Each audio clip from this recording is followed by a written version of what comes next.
Throughout time, Black women have been sowing seeds of survival, wellness, and self-care into their daughters. My mother worked till 12 o'clock at night in this ladies' room for tips to send me to school.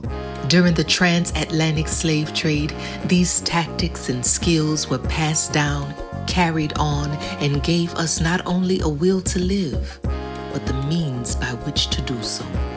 We are sick and tired of being sick and tired. Now in 2020, more than ever, we need to remember the ancient wisdom and daily rituals of our foremothers who prepared us for a time such as this. And so today, we call their names. Our mamas and their mamas before them. Women who were never meant to survive but blazed through anyways. I stand before you today as a candidate for the Democratic nomination for the presidency of the United States of America. We are the harvest of these women. And with the Daughters of campaign, we share their stories and self-care secrets to inspire a revolution and to wage a resistance movement for the total healing and liberation of our people. Isn't it beautiful? All right.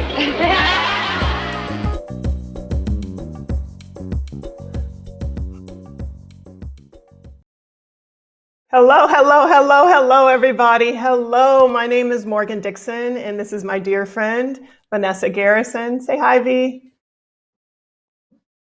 Oh, you're on mute, Vanessa. You're on mute. You're on mute. Right. Yes. That's right. I'm learning from the last 3 weeks. That's why I have myself on mute, y'all, because I hear your comments. But this is your girl, Vanessa. I'm calling in from Washington, D.C. God is so good, Morgan. God is so good. Yes. Where you God at, is sister? good. I ain't on the screen. They be loving to cut us. Come on. That's right. Don't do that. I'm talking to my girl. Don't do that. We have a fabulous team behind the scenes, led by one of the most talented, Miss Ebony. Ebony Andrews has been with our organization, GirlTrek, for years as a volunteer and came on just recently as a producer of this show. So we're so grateful to you, Ebony. And keep us on, Ebony, so we can talk to each other. Stop trying to be so fancy. So listen, everybody. This is a special night. It is going to be epic tonight. This has been a moment in the making for 10 years. My name is Morgan. This is Vanessa. We are the co-founders of an organization called GirlTrek. If you have not heard of GirlTrek before, GirlTrek is the largest health movement in the entire country for Black women. And it started with 2 friends, and now we're over 700,000 Black women. Our goal is to inspire 1 million Black women to walk for their lives this year, to walk outside of their front doors for total healing, to inspire our daughters, and to reclaim the streets of our neighborhoods. And we are on track to do it. Vanessa and I met in college, so this is a really beautiful conversation. We have so many questions from our college days that we want to ask tonight to the 4 presidents of the Black sororities in the Divine Nine. It is a historic event to have all of these beautiful women together tonight, and we cannot wait to tell you. So Vanessa, do you want to welcome or say anything before we get started? Yeah. Yes, look, as the opening montage says, we are the harvest of survivors. And Morgan, sister, I am saying this to you. We specifically, me and you, are the daughters of Black women who caught the bus and went to work, who took care of us through trying times, who inspired us. And we are now producing a TV show from our living room. So I'm just saying, I am literally saying to all Black women out there who have tuned in, we are you, you are us. And the fact that this theme this Friday is sisterhood. GirlTrek literally is a movement that started with Morgan and I just talking on the phone as girlfriends about the health crisis that was facing our families, women whose names that we could call. And we wanted to rally and do something for them. And we decided to build this movement of women walking to reclaim our health and communities. And it has been so beautiful. And in particular, Morgan, this last 3 weeks, where we have rolled out this Daughters of campaign, where we have had hundreds of thousands of Black women from all over the world have tuned in to hear the wise wisdom, to learn the ancient rituals, to celebrate the traditions of our mothers and their mothers and their mothers before us, to remind us that we have been here and are prepared for a time such as this. It has been more than 10 years in the making, which is how long we have been doing this movement. And I want to say a specific thank you right now to every woman in this movement who is a part of a sorority, who organized in their chapters, who made phone calls, who sent emails, who walked and organized and prayed that this moment would happen. When I tell you that Morgan and I hold in reverence these 4 women who are coming onto this call tonight. When I tell you we don't want to act up or get nothing right, that we was praying, y'all, praying before this call. Tell you, Vanessa, Morgan, you better be glad. No. Tonight. Come on. Oh, I forgot. Oh, somebody pray for me right now. I forgot the blessed oil of the Lord. Please help me. We have covered. Yes, we have covered. Listen, Vanessa, I was gonna ask Ebony to show a picture from 20 years ago of us, but I couldn't get it to her in time. But just know we wasn't in no sorority. We didn't make the cut, y'all. So please forgive us.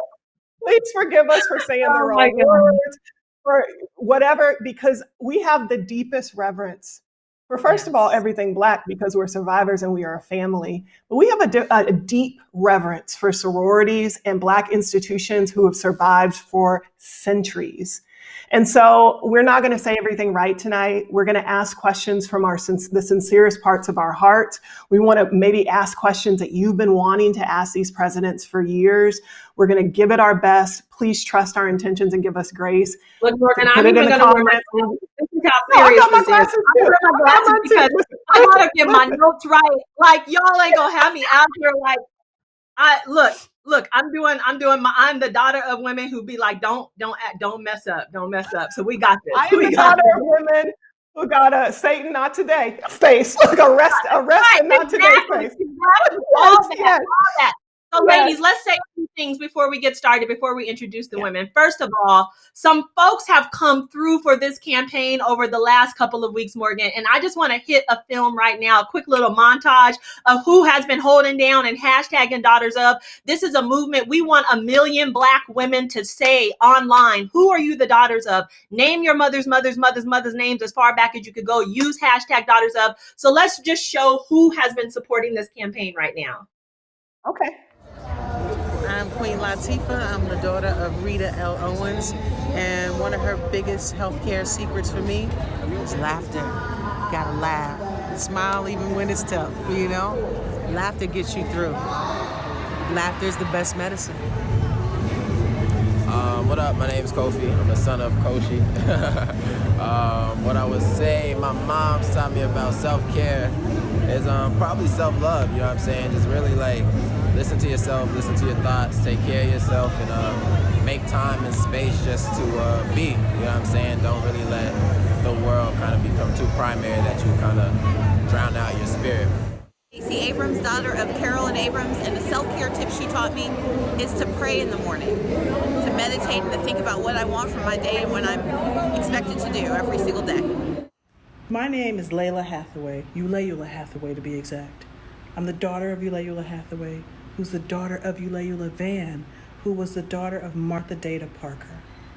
The most important lesson I ever learned from my mother was to be myself. I'm calling on all my girls to join me and GirlTrek in telling your Daughters of story.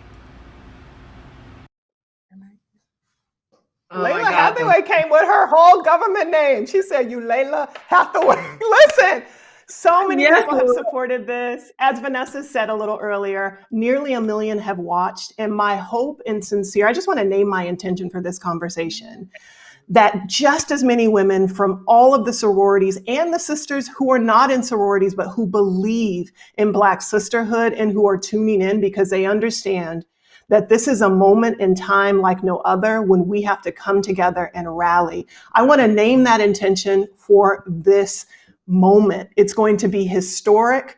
Please tag everybody you know. Black sisters are coming together. The Black sororities are uniting tonight.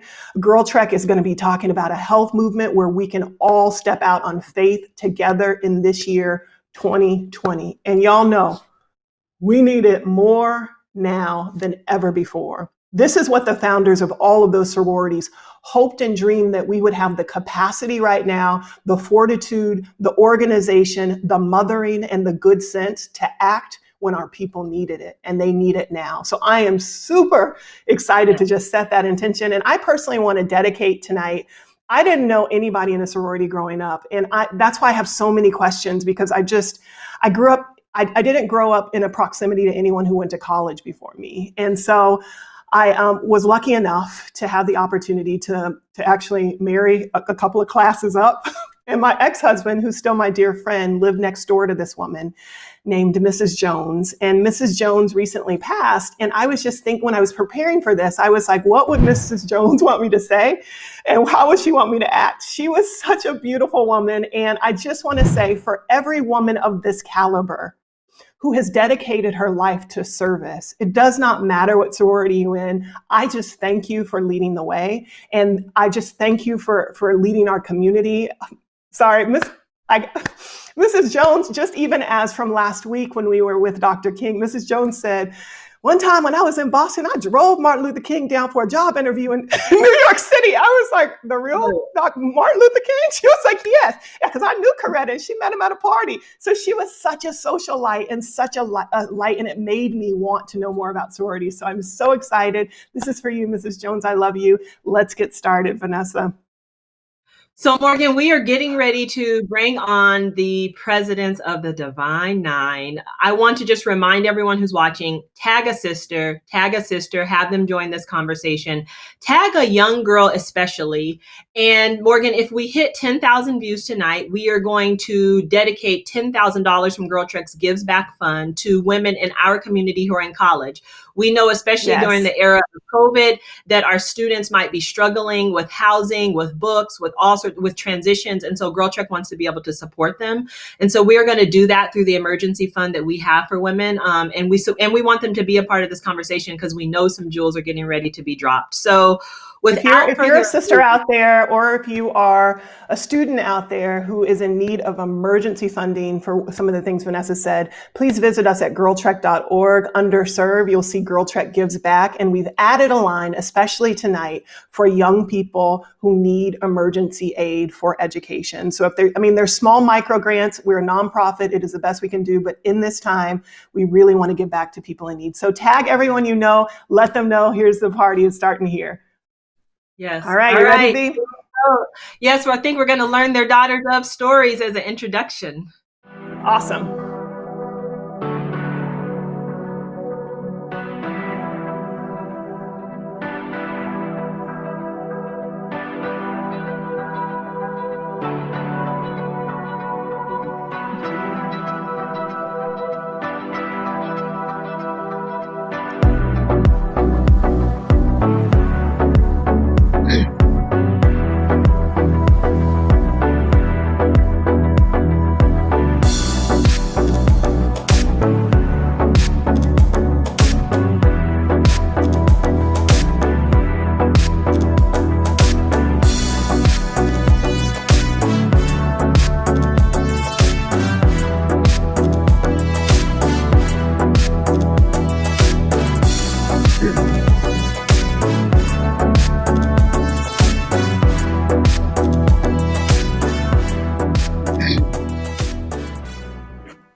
Yes. Welcome. Ooh, good light. Goodness. Everybody got good light. Yes. Welcome, sisters. Welcome.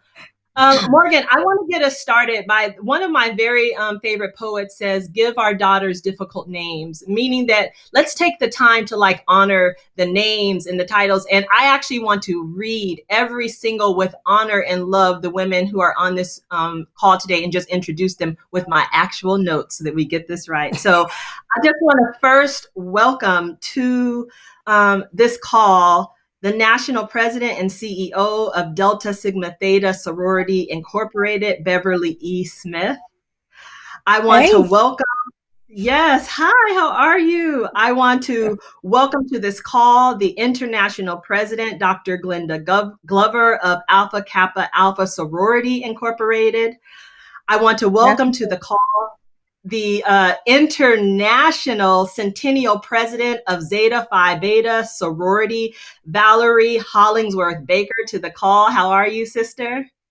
Yes. And I want to welcome to the call Sigma Gamma Rho Sorority International President, Deborah Ketching Smith. How are you women today? Wonderful. Yes. Oh, it's so good to see Pleasure you. and honor to be here. It's good to be here. Yes. So I'm going to give you all and everybody watching just a quick overview of what tonight is going to feel like. We are going to start with something fun. So just let your collars down. As soon as you came on, I sat up. I was just like, okay, get your posture right. But trust you me, that ain't going to last for more than 5 minutes. So I'm set expectations for everybody out there. But we're going to do something really fun where we want you and everybody in the audience to answer 20 questions, like hot seat. Then Vanessa and I are going to excuse ourselves, and we want you to have an intimate conversation with each other. It's what everybody's been waiting for. Then Vanessa and I will have the privilege of interviewing 2 of you each, and we're really going to do deep dives on some of the pressing issues in our community, and really the state of Black women's health is what we really want to understand and talk about, and really build on together. And then we're going to end with the most important part, the people's interview, where people from all over the country will be able to come in and ask you a question. Dreams are going to come true tonight. We'll also be able to read some from the comments. So if you have questions, you can put them in the comments and we'll try and get as many in as we can. How does that sound, everybody? Sounds great. Yeah? Sounds good. All right, We're awesome. good. All right, here are the rules for 20 questions. Vanessa is going to just name somebody's name. They're going to be on the hot seat. The only thing you got to do for the culture is tell the truth. Ain't nobody going to judge you at all, not us. If you don't know the answer, just say pass. That's fine. People in the audience, we want to know what you think for all of these questions too. So write it in the comments as well. It's going to be fun. Vanessa, you ready? I am ready. I could kick us off with the first question and you could just jump in with your answer. This is like we around the dinner table. Everybody wants to know, what is the favorite meal that you have cooked during this quarantine? You think I cooked? When it's cooked mean you cook it yourself or you had cooked for you? No, cooking yourself. We just ordered it in. And we thought about cooking it, but we just ordered it in. I mean, peanut butter and jelly count. No, so I want to make a phone call to someone ask a question. So I have to say, my chapter did a great thing, my local chapter. So my poor husband, he talks all the time about the fact that he never gets a meal because I'm never here. So for Mother's Day, they actually got a gift for him. They contacted a chef and ordered 5 meals so that he would actually get food. That was I don't know who that chef is. I've asked for his name. It was incredible, but it was so nice because they know how busy I stay. And they know that sometimes Bro gets kind of locked out. So they did that and it was just extra special. So that really was the best meal. I didn't have to cook it. He was happy. Life was good. All was well. So I would say my Mother's Day gift from my chapter, Mary to Roswell, in terms of providing chef meals for 4 days was my best meal lately. There you go. Vanessa, President Smith said, don't be asking the president if she cooked. Did you ask President Barack Obama what he cooked? Look, they got stuff to do. In America is at home cooking tuna fish and passing recipes around if your tuna fish has relish or if it got onion. So I'm just trying to know because that's what we do. Well, now, it got homemade tuna fish is what he got today. Look, see? Well, I think I can safely say that mine was lamb chops. I do I do a mean set of lamb chops, and I have my greens and my cabbage, and I make it, and that's how I keep them satisfied, because sometimes, it's not like I'm cooking all the time, but at least if he gets his lamb chops, he's okay on my book, and he gives me. We're going to have to get the recipe for Instagram, please. We're going to have to get the recipe. Look, I'm just going to come to her house. I would say my best meal during COVID-19 has been stuffed pork chops Ooh, that I make. Yes, I don't cook This is what I'm often. talking My about. husband is the chef in the house because, as like my other fellow presidents, sorors, we're on the go all the time. So it's pretty difficult to always prepare a meal every day. Even with COVID going on, we're still on the go because we're on a numerous amounts of teleconference calls and meetings. So it's still pretty tough. I fix caviar, lobster. Seriously though. We can't come to your house, Linda, because apparently we're missing something. I'm just gonna roll up on your house. I forgot the first rule. You must tell the truth. Okay. Actually, I grew up in the South in Memphis, and so I fixed my husband and myself, more myself. Some pork chops you put on the stove, you brown gravies, onions and stuff. So I did smothered pork chops and mashed potatoes. I still eat pork, you all. Here's the first difference already. When we talked to Angela Davis and Nikki Giovanni, Angela Davis was a vegan or a vegetarian or something. Then we talked to Dr. King and Betty Shabazz, Ilyasa Shabazz. I don't know if to call her Dr. Professor Ilyasa, but she's Ilyasa. Boy, she is so dope. But she's vegan. This panel was like smothered pork chops, lamb, stop playing. This is what we're talking about today. This is the conversation you're tuning into today. Okay, I have another question. This is a hard one, and we ain't going to judge you because we know the Lord loves you. But if you could go on a walk with one historic figure, and I'm going to give them to you, you just have to pick. Would you go on a walk with Harriet Tubman or Jesus Christ? Oh, I'm getting in trouble. Come on. Look at it's definitely Jesus. I mean, Harriet Tubman was great, and we love her, we emulate her, but the comparison is kind of out of whack. Is it out of whack? Okay. Let's do it. See, that's hard for me because God in Christ for 28 years of her life. Listen, I'm Church of God in Christ, but I'm gonna tell you why that's hard for me. It's hard for me because Jesus Christ is the Savior. I don't feel like I could go for a walk with him. Okay, too philosophical. Here we go. Well, but here's the deal. I think I think I go with Harriet Tubman. Well, let me say this. I hope we all walk with Jesus every day. Okay, so that's just a constant anyway. Okay, but President Smith, you done saved me from the Black community. Harriet Tubman could probably give me some hints for how to work with these swords. So, making sure we're on the right path, going the right way. Just say, follow me. Don't ask any questions. Just go this way. That would be so easy. Listen. How about if I start singing, I want Jesus to walk with me? I'm going to break out in the hymn, I want Jesus to walk with me. Will that satisfy everybody? Come on. I love that song. I love that song so much. No, they ain't in. They just let me get saved. I would, while again, I too want to always and do always walk with Jesus Christ. I would also select Harriet Tubman because Harriet Tubman is the epitome of grace, fortitude, dedication, commitment, and focused. She didn't care what anybody said, what the distractors had to do. She did not let anything keep her from her mission. So I think that is such courage and strength.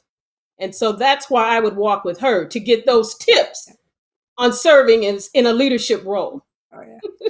Thank you so much for not letting me hang out there. The international president of the Zetas said you ain't have me out here like this. That's I'm going to tell you that, yes, I have to go along with my sisters, but for Harriet Tubman, yes, that would be for me because one of the lessons my mother taught me was courage under fire.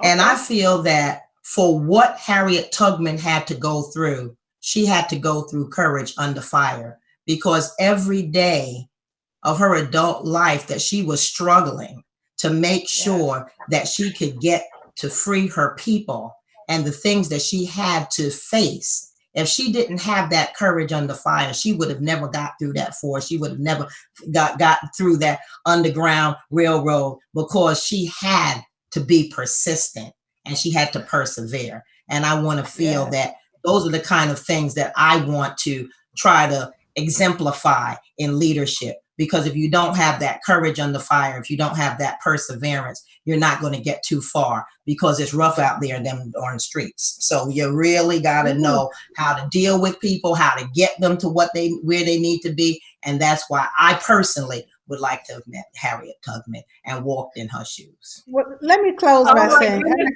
like to have a conversation with Harriet Tubman. That's fine, but she didn't wake me up this morning. So, come on with it. Come on with it.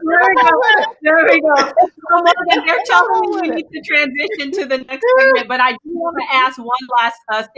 I want to ask Denzel Washington or Idris Elba, but we might get to that later. But I'm going to ask one quick self-care question. So let's say quarantine is over tomorrow. You are going with your girls on a self-care vacation. Where are you going? Where's your first place you and your girls are going on a self-care vacation? Arizona. I'm going to the spa, and I'm staying there for a week. And I want to be pampered from head to toe every day until I can't even get up off of the mat. Thank you very much. Amen. Amen. There you go. Amen. Amen with Arizona. Let's go. Let's go. It's a date. Okay. Look, I like this. We got a whole post-conversation vacation happening right here, people. They're going to want how to get together in Arizona. Well, I don't know about you all, but I'm going down to Florida. I'm going to Florida so I can be on the beach. I'm going to Fort Lauderdale or somewhere in South Florida. Me too. That's where I'm going. Me too. Vanessa, I didn't hear the question. I'm sorry, kicked me off the internet. It's okay. We were finding out where we were going on our self-care vacations, and we agreed we're all going somewhere sunny, and we are all going somewhere where we can get a massage and lay on the beach, or at least in some sun. So, Morgan, we're actually going to transition, because this campaign about Daughters of is about hearing the stories from these women. Who are you the daughters of? What lessons have they taught you? How do you help to prepare us for what's ahead and the future? So I want to kick it to your Daughters of stories right now. All right, who do we have first? Good. I am Glenda Baskin Glover. I am the daughter of Callie Mae Baskin. I am the granddaughter of Mary Liza Brown and the great-granddaughter of Liza Collins.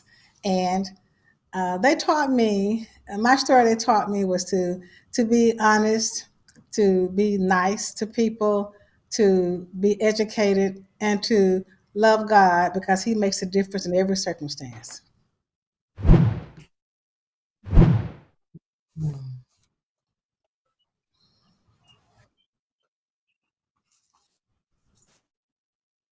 Oh, these are live. Oh, I am the daughter of Willa Dumas Evans. She is the daughter of Edna Haim Dumas, and she is the daughter of Corinne Haim. And one of the most important things she taught me, I think, for example, in terms of what she did, is always see your cup half full. She had a tough life, and a lot of times it was half empty. But living that life, the life half full, understanding the gifts God gave you, and using those gifts to make sure that you're living the purpose in your life that you have. Be self-fulfilled. Be happy.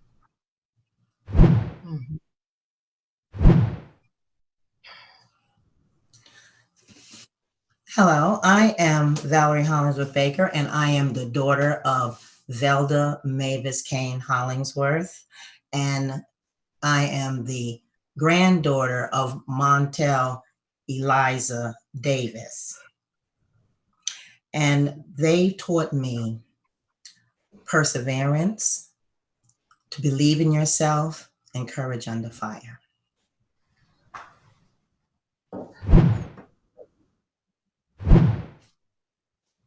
Hello, my name is Deborah Ketching Smith, and I am the daughter of Lovia Patton, the granddaughter of Ruby Rebecca Bell Harper, and the great-granddaughter of Amanda Harper. And one of the most significant life lessons my mother taught me was to always operate from a place of integrity, because integrity in your word is all that you have.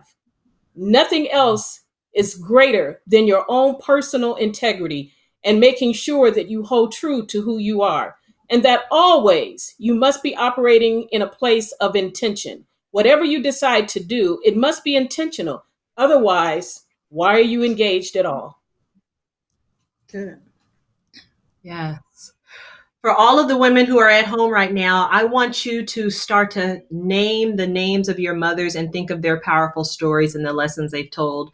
And Morgan, look, we know that our GirlTrek women got our back and they love to hear from us, but women have called in and dialed in and are zooming in from all over the world right now because they want to hear from the four of you in this historic moment for the four of you to have a conversation. So I know you have prepared questions for each other.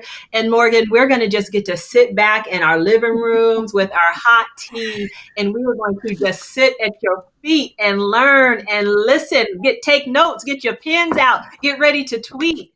We are so excited for this.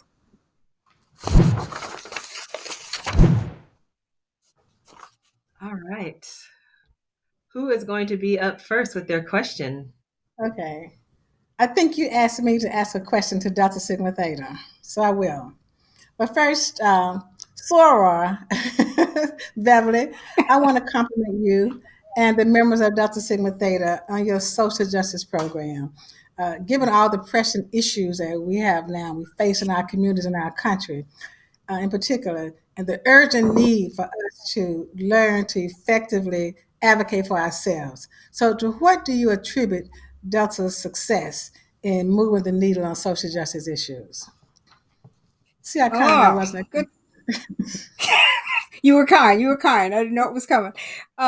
You know, I think as we all always talk about, we were founded on social action. That first act of marching in the suffragette march kind of set the tone for Delta in terms of where we were going to go and what we were going to focus on. I think because that vision has always been there to make sure that we are working for the unfortunate and weak, as we talk about so much, we've tried to stay track. Regardless of what each of our presidents will do, and there were 25 before me, the focus has never varied from that bent on social action, even though it was in the community service, have been tied to it. So, you know, the things we do in the community, we try to focus on the social action aspect of it in terms of what congressional things we can do. During our sisterhood, our focus is in supporting sisters that are running for office. But I think we are consistently on that because we have always made that consistently our message. People who are drawn to us. I know when I came into the organization, I was drawn because of our social action spent. I spent my childhood integrating schools and focusing on social action. That was kind of the mantra that my father had, and we tried to do that in terms of where we're doing. So I think it's because it's been a very consistent message for us. And it's built on the fortitude that we believe is in place. If we empower others, we can be better for others and do better for others. And thank you for that question, my sister Glenda. Well, thank you. So I have a question for Grand Val, as her sorors call her. You know, and it's interesting you mentioned fortitude, because when I thought about a question for you, and I thought about the fact that this was your 100th year, and because of the pandemic, you had to make the tough decision not to have that centennial convention. And that, having had to make a decision with the hurricane last year, I know was difficult, but this was different. This was not a regular convention. This was your centennial. And even though you had that fabulous celebration that I went to in January, still this would have been a big moment. It was a tough decision to make. So how do you personally, as a leader, as one who is really working to make sure that celebration happens, deal with the stress that goes with that? And how do you maintain, what is your secret for resilience? Because you're there smiling. Lots of things have gone on with the pandemic, but as we've had our conversations, you're always up. How do you do that? Whoa, that's a loaded one. Well, Beverly, what I could say here is that this hasn't been easy. I've been home since March 15th. I've gone out twice out of my house. It's been difficult because I've had to deal with my sisters who are, they're upset. they're hurting. This is their 100th anniversary, and they're not going to see another one. And we did such a tremendous job at building this up that it was hard to tell them on that date that we couldn't have one because it was canceled. But I think about the founders. I think about the founder that I knew personally that lived 6 blocks away from me here in Brooklyn, New York. Founder Fannie Petty Watts. I was very close with her. And I always remember some of the things she used to say about leadership. And it's lonely when you're at the top, because you have to make hard decisions that everybody might not want to hear, or they may accept, but they still are not satisfied. You got to deal with the criticism. You got to deal with what people think that they can do better. But if you believe in the Almighty, and I get down on my knees every day and I pray that I can be a better person, that I can wake up and I can try to make it better for my sisters. I've been working very hard each day to try to do that, to try to see what we can do. We'll never be able to make up for what has been lost, but I try to be there for them. I try to talk to them. I give them my personal attention. Everyone has my phone number. They call me when they need me. And I try to explain to them that even though this situation has happened in this year on our 100th anniversary, don't think that means that life comes to an end, because we had 100 years and we'll get to do more for Zeta, because this is just showing us that we need to be resilient. We need to be able to bounce back, because there are better things ahead for Zeta Phi Beta Sorority Incorporated. And that's what I am trying to do for them now, trying to show them that as a leader, I can't be sad. I can't be upset. I can't throw my hands up in the air and cry. No, because I told someone just today, I promise you, there's going to be a better day, and we'll get to the other side of this pandemic, and we're going to be better for it. We're going to be stronger for it. We're going to do more for it. And that's when I know that, just like Glenda said, every morning, God gets me up in the morning, and you know what? That's the best experience for anything and anybody could ask for, because it gives me another day to go out there and tell my sorors it's going to be a better day. And I think because of that, I've learned that you cannot give up. And I know that there are better things for us in the long run. So I'm happy with knowing that that's how I try to be resilient every day. That's how I try to be there for my sisters. And that's how I try to, when you all call me and keep me going. It's about sisterhood all the way around and being there for each other. And I think that's what keeps me going. So thank you. There you go. You go, girl. Amen. Well, I've got a question for you, Deborah. All right. Okay. I want to know from you that now that we are in this pandemic, and with the programs and and all of the things that you all do, how are you dealing with trying to mobilize your sisterhood, with making sure that they are still energized and doing what they have to do to push the needle, to help those in their communities do that work that is still needed, because there's so much that needs to be done, and there's so many different programs that you have that when we're together and we're face to face, it's a lot easier. But how do you make that happen when we're sitting at home? Thank you, Grand Val, Centennial Grand Baptist, for the question. I do want to first start off by saying to the wider audience, All of these 4 women that you see during this GirlTrek program, we are sisters for real. We all support each other as Black women first, and then as Black women who happen to serve in the highest roles of our respective organizations as leaders. And so I can first of all say, I love each and every one of you. I miss not seeing you, but at least we have an opportunity to see each other virtually. And so that is the best case scenario at this time due to COVID-19. So I just wanted to say that first, how much I love each and one of my fellow presidents. And I will also add a little out of pocket here. We are line sisters. We are the presidential line sisters of the NPHC. I just had to tell our secret. We all know it, but we're being transparent tonight, right? To answer your question, Valerie, what we have done is Sigma Gamma Rho knew that this pandemic is impacting, as you said, very much so, not only our own membership internally with all of the substantial community service programming that we do every day throughout the country and abroad. It's also impacting our community of those who we serve. And so what we did was we created a 6-series webinar called We Are Sigma Strong. It was another way of outreach to our sisterhood by having our sorors and other key experts within the community to come on and conduct these webinars on a myriad of topics. First, isolation and depression.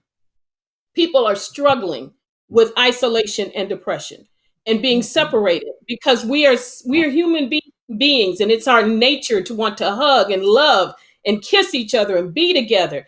We can't do that at this point in time in the volume that we have always been accustomed to doing throughout our lives. And so we had webinars in that area. We had a webinar with regard to how to be safe with your money, how to be smart with your money. Don't pull out of the stock market right now because, as any financial advisor will tell you, right, Dr. Glover, it's waves, it's ebbs and flows.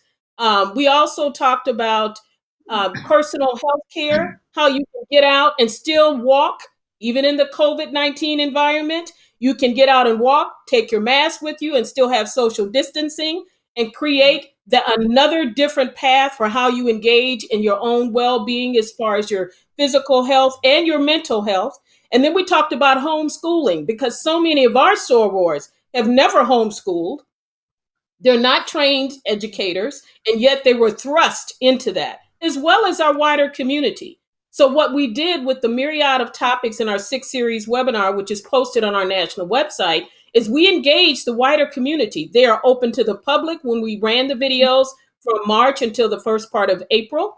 And then now they're posted for the tape recordings of all 6 videos are out there with the Q&As and handouts. How do Black women take care of their hair? So this is my COVID hair because, again, we've been sheltering in place. Couldn't go to the beauty salon as I normally do. So this is my COVID hair. So we talked even about hair care for Black women. It's a real deal, right? And so we found ways of addressing service in a different way virtually by having these webinars open to the community. And then in addition, a lot of our chapters have been very creative. We've had virtual youth symposiums. We had a chapter that just did one last week where it was done using Zoom, and they invited the wider community. We've had virtual walks for the March of Dimes, which is one of our philanthropies, as most of us have in our organizations, to support the March of Dimes. So we have come up with some creative ways of reaching the community until such time when we can have those face-to-face interactions.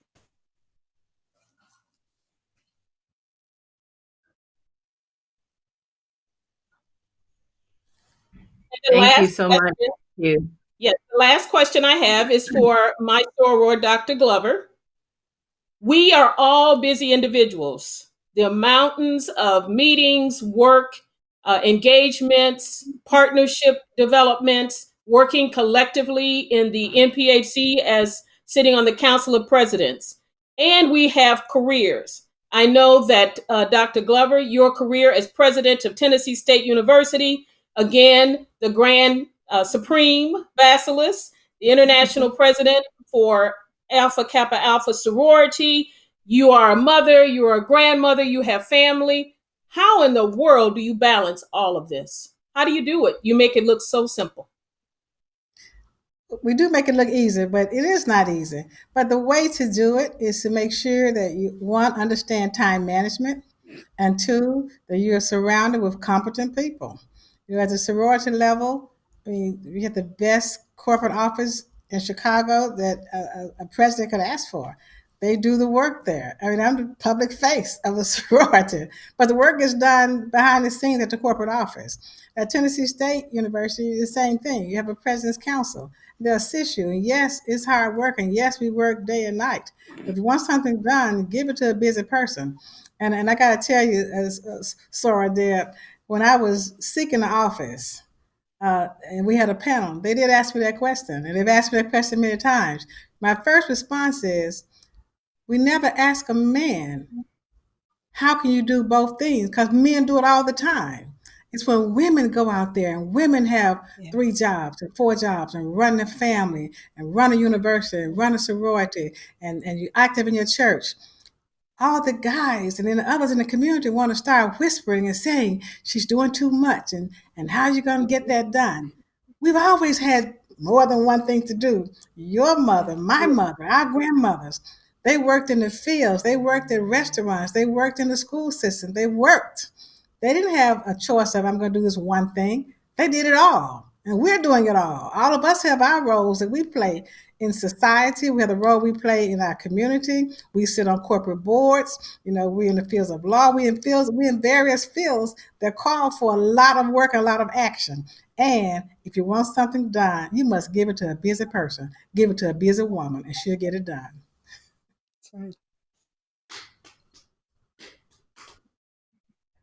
That's so good. Thank you so much. Thank you so much. Thank you so much. People were taking notes, tweeting, and I have great news. We met the benchmark. Over 10,000 people are watching now. 12,000 people are watching. Yeah, so we'll be giving away 10,000 in emergency fund to college-age girls. So thank you for everybody for tagging. Audience, you're fantastic. So we're going to hop into a few deep dive questions, and then audience, be prepared. We're going to go to the people's interview. All right. So Vanessa, are you first or am I first? I think I'm first. All right, so we're going to talk about the state of Black women's health. And before we hop into that segment, I just want to frame this for everybody. One thing that we know for sure is that Black women in this country are dying faster and at higher rates than any other group, male or female, in this country. And during the time of COVID, it's even more exaggerated. And we're dying from preventable diseases that really stem from the weight that we carry in the world. I mean, it's a lot of what the presidents were just talking about. You need something done, you ask a Black woman to do it. And historically, our labor has been our worth. And so we have worked ourselves to the bones, y'all. And right now, we just are dying faster than we ought to be. Our life expectancy is short. And so Vanessa and I thought if we could talk about one thing, it really would be the state of Black women's health with these women and get their advice on what we need to do collectively to move forward. It is not just physical health or physical weight. It is being immobilized. It is being stuck. It is feeling isolated. It is being laden with social justice issues. It is mental disease, mental issues, depression, anxiety, stress. We all know a little bit something about it. And it's cross-cutting across class lines. In fact, the more you achieve, oftentimes, the more you are saddled with some of these issues. Vanessa, did you want to say anything before we hop right into this segment? Oh, you're on mute. You're on mute. But it looked good. Good thing I was on mute because I was like, systems, policies, and industries. That's what's out to get us. No, I'm not even kidding. Yes. What I actually have to say is that this is a heavy topic. The state of Black women's health and the way that we have been talking about health in our country and Black women has been unjust. And part of what GirlTrek is here to do is level set and to create a new, brave, courageous narrative around our health and our healing that centers Black women, the love for Black women, and that says that and reminds us that we are everything that we need to survive that we have if we just look back to our history. But in order to do that, we have to have some real conversations about what is happening, Morgan. So I'm so proud of us. I'm so grateful for the presidents for sharing in these intimate conversations and the people who came before us, because the healing starts with us talking. So let's really get into this, this deep dive. All right.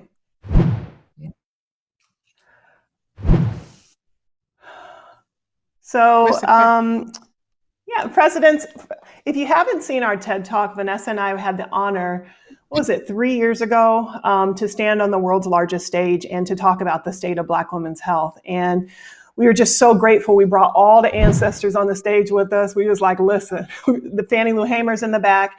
And we set a statistic that every single day, 137 Black women will die from a preventable disease, which is heart disease. And I told the audience that that's like a plane filled with Black women crashing to the ground every day, and nobody is talking about it.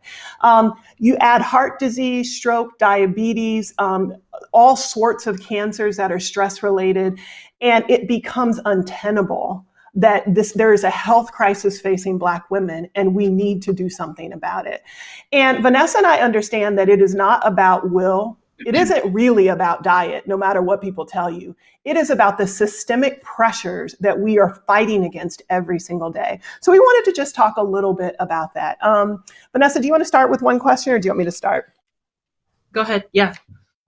Yeah. One of the things that I've been thinking a lot about is there one thing we can all do together? And so Dr. Bernice King last week, she made a really profound statement. She said, my dream, I would really love for all of the kind of storefront churches to come together in collective action, or all the HBCs to come together in collective action. And I was thinking about that when I was thinking about this call, and I was thinking, what could possibly or what could we do collectively?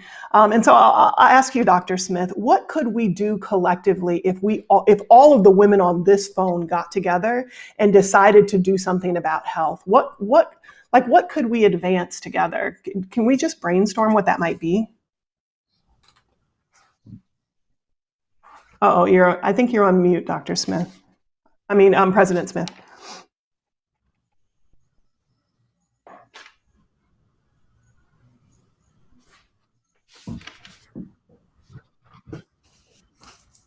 President Hollingsworth Baker, are you able to talk? Because I'd love to hear from you while we get her audio. Can you hear me? Yep, I can. Okay. I can, yes. Okay. Well, I know for us collectively, we try to do things that we can now become as one, instead of being in separate organizations doing separate things. I think having something now dealing with health would be extremely positive, because I don't think that we all understand exactly how treating each other and trying to help each other would be a benefit to us on a healthy, positive tip. I think that's something that when you talk about it's those silent killers, but what do they stem from? It stems from stress. It stems from, yes, you don't get enough exercise. Yes, you don't eat properly, but it also is how we interact with each other, and how what stress, how that causes certain stress.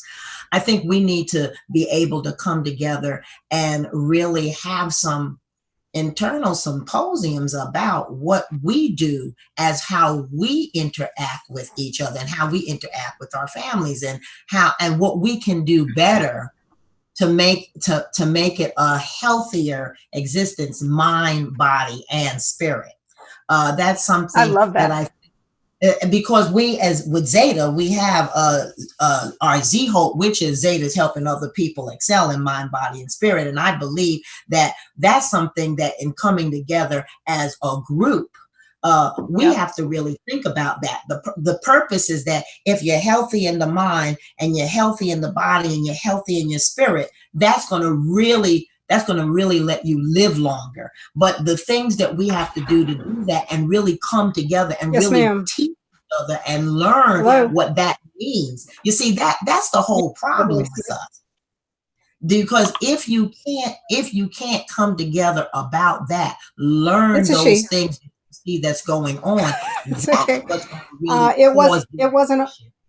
So I really would like to see us more dealing with coming together as a unit and having those kind of discussions, and then bringing on those professionals that could even help us more come together. I know that we do that singularly here and there, but I think that if we're promoting that, because as a strategic effort collectively, I think that does a lot more, because we have a million voices. So if you know, and I'm here. Number, just like how you said, look how 12,000 already are listening to this segment. The whole thing about this is that it's power in numbers, and people want to hear this. And now that we're in this particular time that we are at home, staying in place, I think now you have more of a captive audience to really understand what we would want to do and how we would want to go about that. And that is really something that we really need to focus on, because there's so much that is happening that I can see that's causing a lot of stress.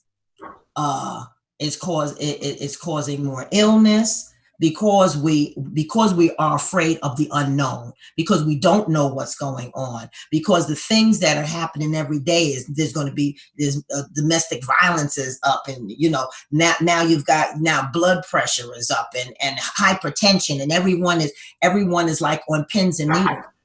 How can we now get going so that we can talk about this and kind of soothe them, to talk to them, to understand that we are powerful together and we need to come together. We can't be crabs in a barrel. We got to do listen, preach it. We got to do. Thank you so much.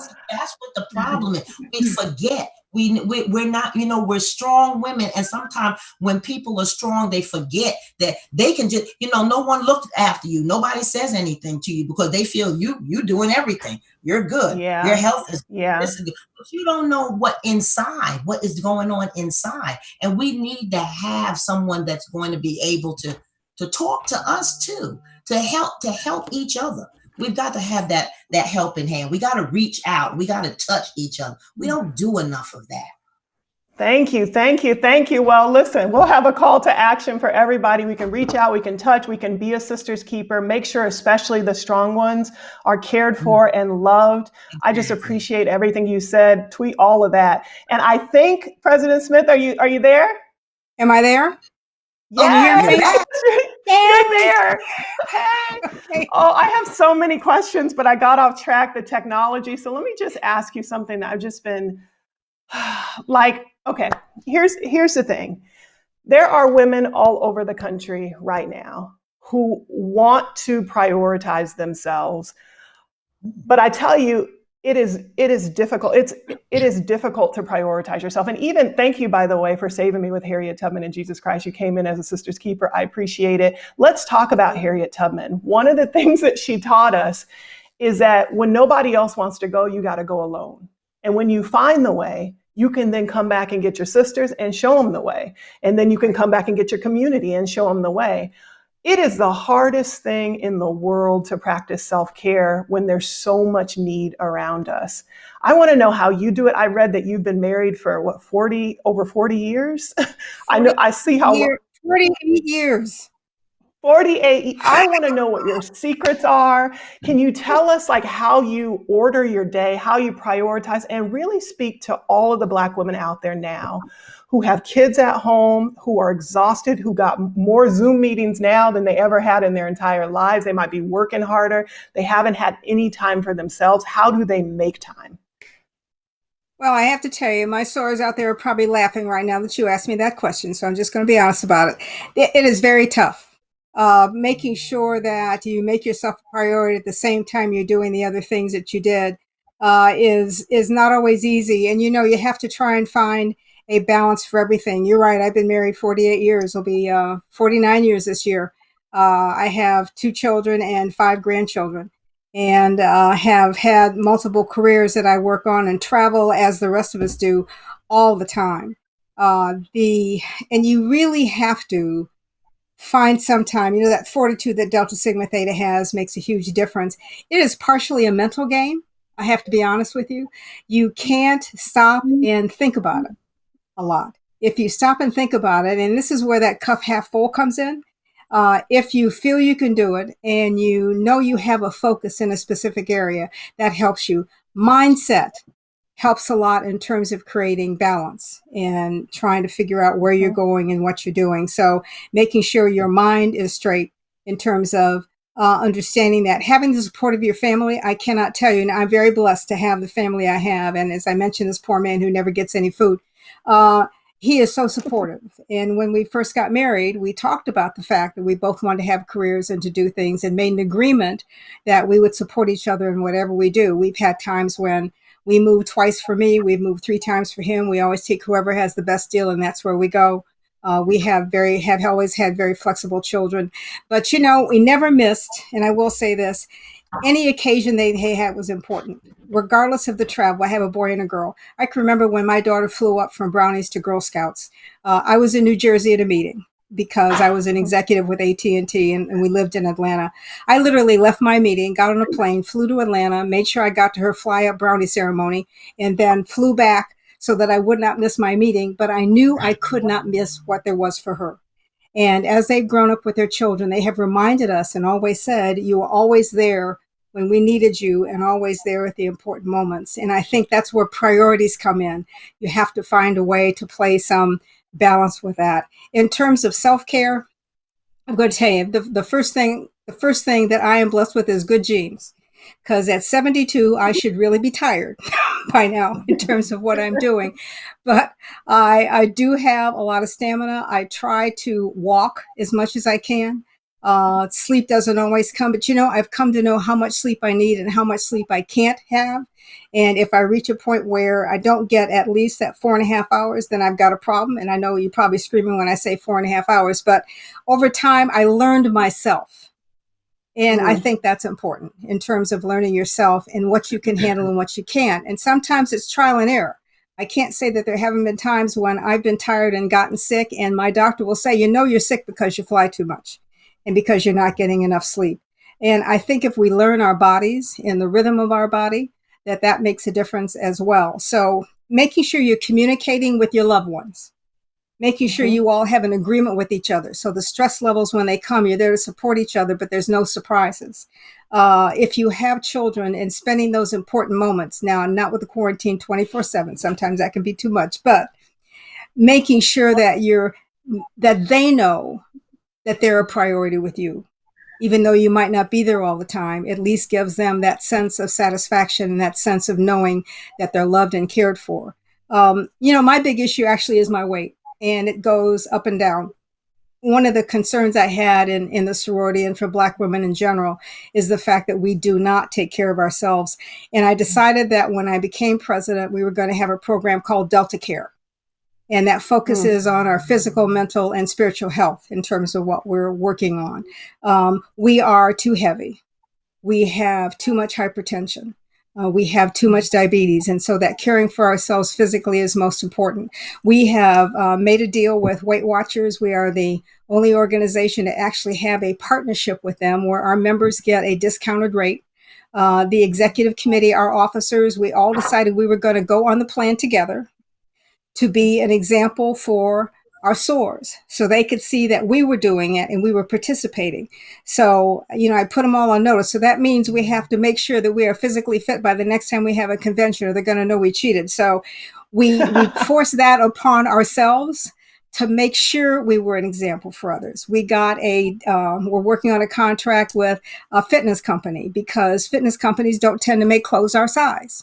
And so we said we're going to go into a deal with a fitness company, and we are going to make sure that they expand the sizes because we tend to be larger in some cases than fitness companies. It's made for people who are fit, not for those that aren't.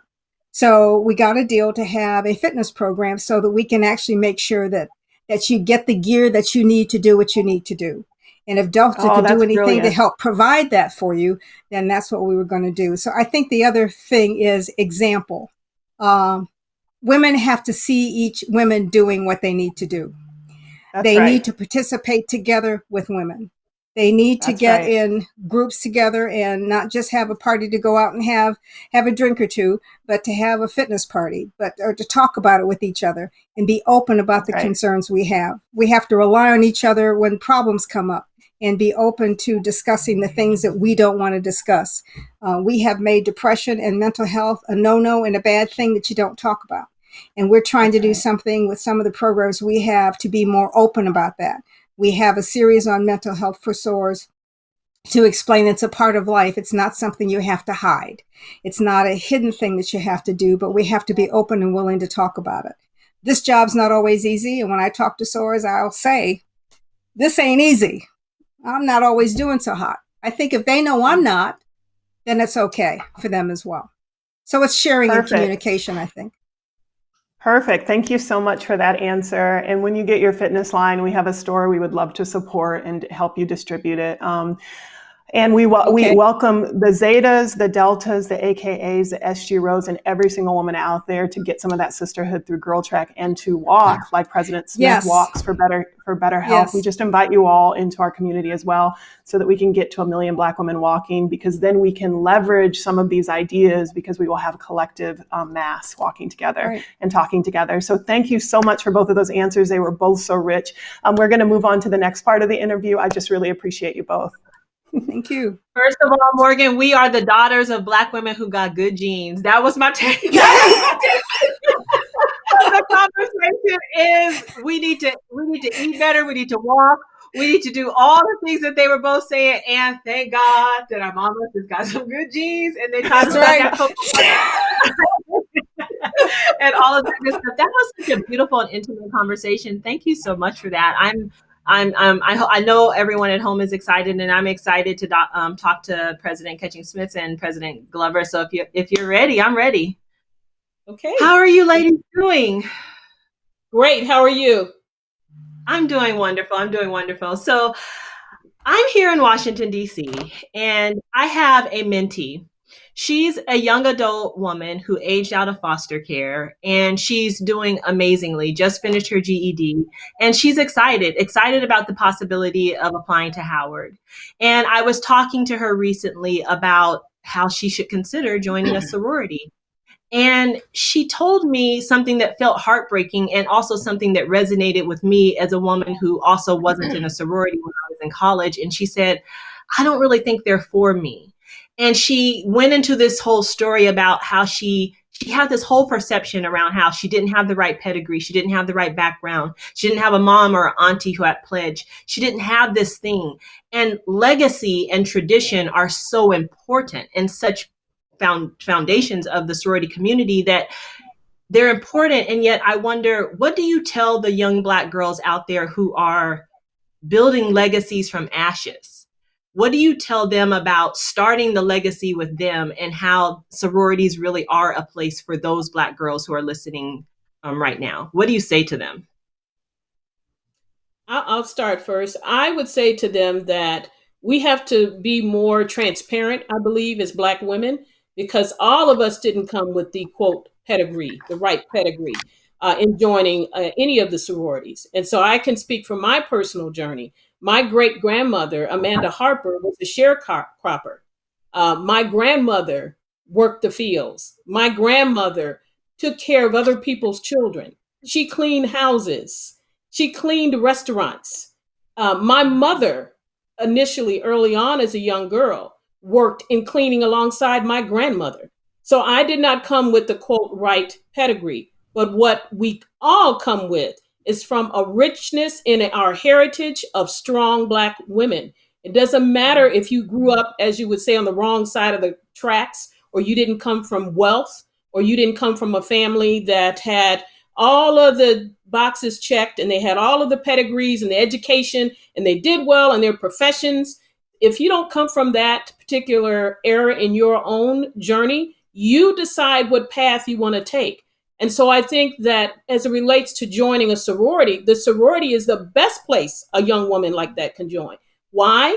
Because when she joins that sorority, she's going to get training, she's going to be mentored, she's going to get life lessons that she would never get anyplace else. It kind of takes me back to when we look at the Black church. The Black church is the first place that a lot of our children learn public speaking, the Easter speeches, right? And were it not for scenarios like that, where you have a loving, caring, and compassionate environment, and the mothers of the church and others are egging you on and praising what you do every day and telling you you can be all that you can be, the sorority offers those same tenets. Opportunities for leadership, opportunities to excel in whatever your passion is, and then to actually take those skills and they're transferable to the workforce. What you learn in the sorority. I can't tell you how many times through my journey, and I've been a member of Sigma Gamma Rho since 1978. I have used my skills that I learned and developed as an undergraduate in Sigma Gamma Rho sorority into corporate America. That has been a part of my journey. Conversely, I've also acquired skills in corporate America that I've transferred back to my leadership in the sorority throughout the years. So this is definitely an opportunity for that young woman to consider sorority life, how you can give back to the community and make a difference and be a trendsetter. Start on your journey to be the first in your family to get a college degree and bring others along with you to make a difference. Thank you. That's helpful. Thank you. And I hope that there are so many, and I know there's so many intergenerational families right now who are watching this conversation where that is hitting home with a young girl. Dr. Glover, what would you say to the young Black girls out there who just don't see themselves in this space, but we want them in this space? Well, first, you said she's graduated from high school and she's going to college. I would first tell her the benefits of going to Tennessee State University. Shameless plug.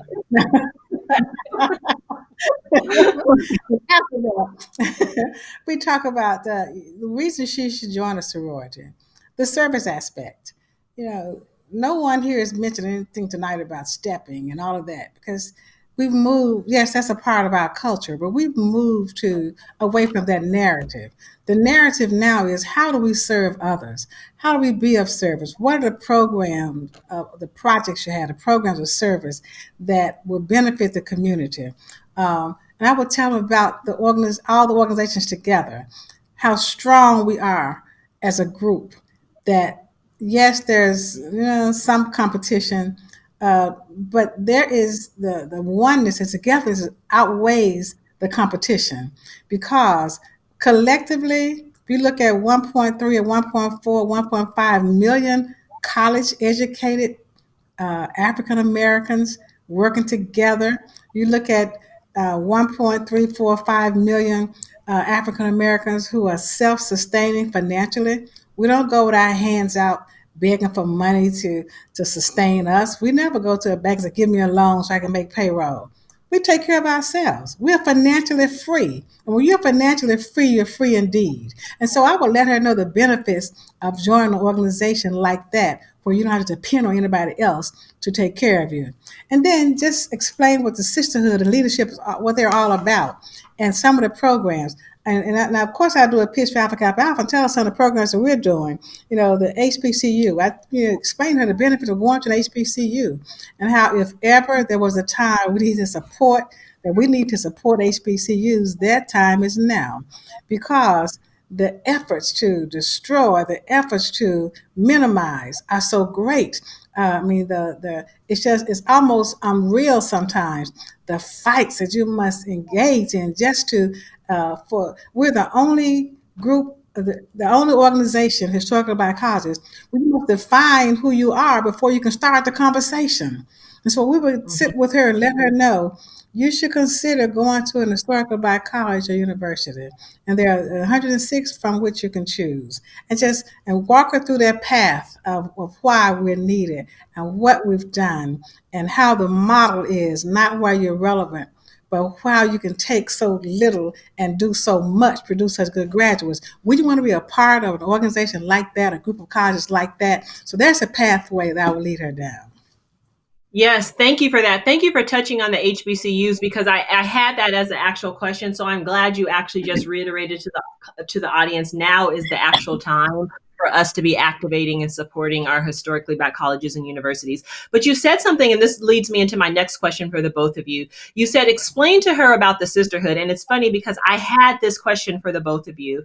I was thinking about the word sisterhood as we were preparing for this because GirlTrek in itself is a sisterhood that's near and dear to me. And one of the health statistics is that loneliness is deadlier than cigarette smoking.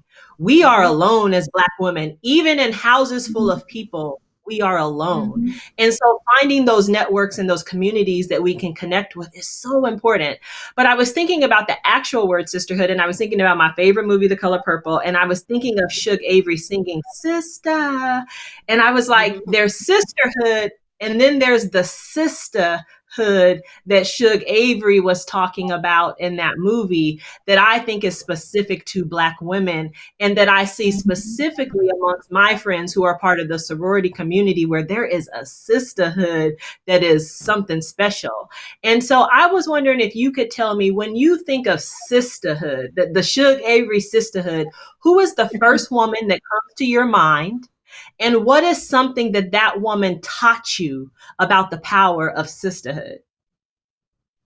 Well, if you're talking in college, of course, you had your mentors and the faculty members and the deans who But impressed I'm talking you. about your sisterhood. Like when you think this is Yeah, my they sister. were in a sisterhood. They were in a sorority. They were all in sororities. And I would see them together and they would talk. And then on my campus, I actually attended Tennessee State, and on my campus, and I would see see people together in their pink and green. And it was just the like-mindedness, the sisterhood. The sisters get together and they do things and they love each other. They want to help each other. They want to serve together. They want to work together. Their projects they want to do together. It's you grow up in your own family with sisters. There were 5 girls in my family and 1 boy. There were 5 girls, and so there was nothing we wouldn't do for each other because that's what sisters do. There's a closeness. There's a family type of closeness where you look out for each other. You tell them, don't which teacher to avoid. So we talk. It's just a way to do things with this like-mindedness of a group of people who want to serve together, do things to help each other, and help the community. Thank you. Thank you.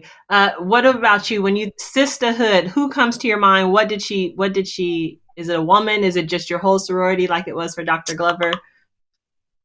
It started off with one woman, and her name is Ruth Warden Waller. And she introduced me to Sigma Gamma Rho Sorority Incorporated when I was in high school. She was already in the sorority, had already graduated college, and knew that I was about to embark on my college journey. And she started talking to me about Sigma Gamma Rho Sorority Incorporated. And I started to be invited to some activities and events, and I saw the genuine love, care, and compassion for each other as women. And my personal journey has been that no matter what the situation is or the circumstances, I can always call on my sorors for help. And we help each other, and it's genuine. And it's done in a way that is compassionate. It's done in a way that makes sure that we are checking on each other around our wellness, whether it be mental wellness or physical wellness, and that we genuinely care for each other.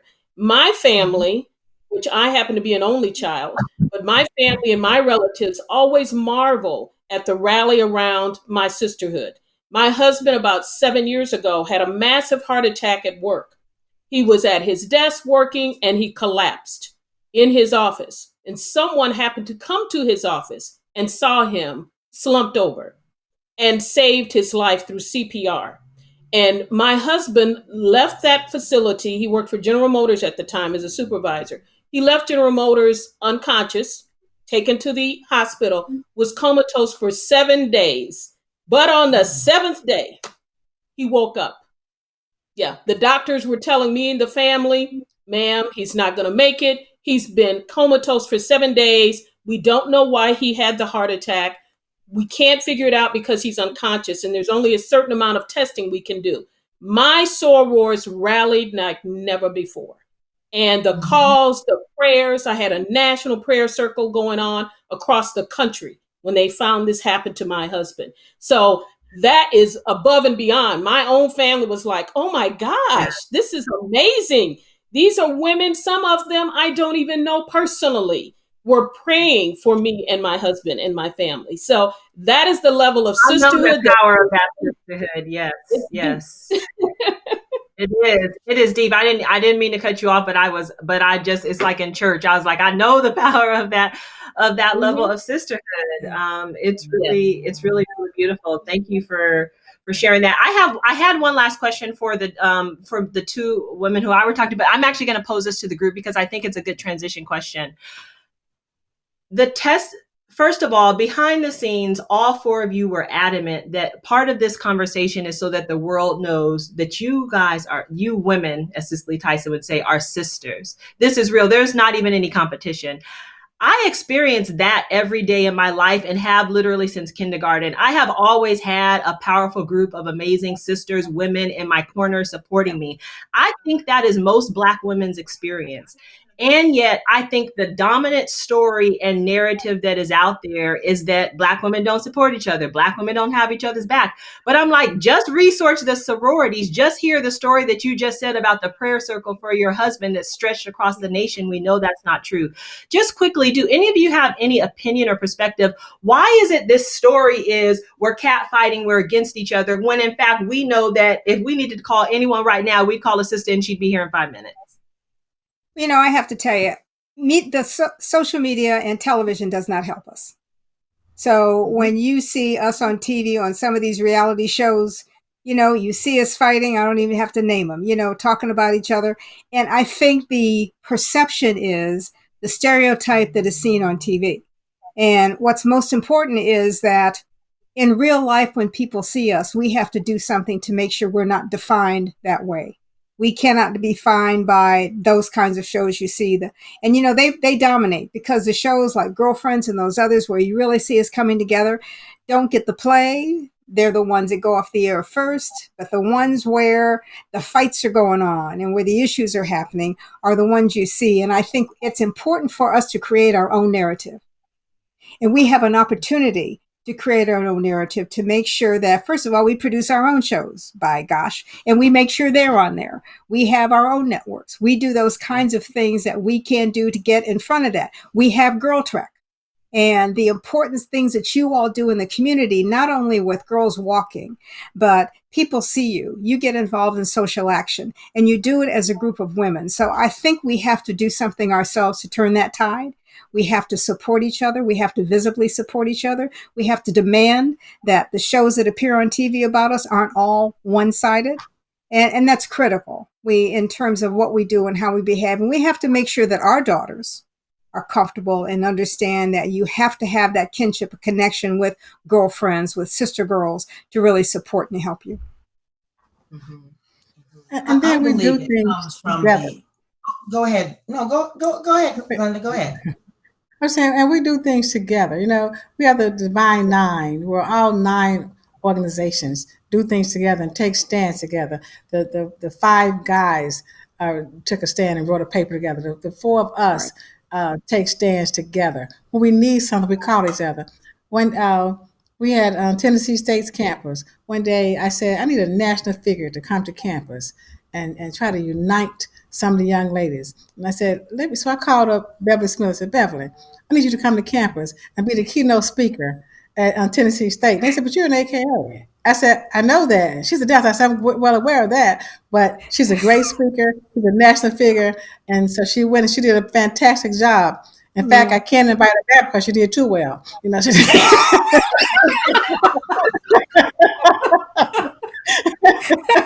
oh, well, so much for that, huh? The more things we do together, the more the narrative is told. It doesn't help a lot if we just say it ourselves, but we have to see it. They have to see the sermon rather than hear it.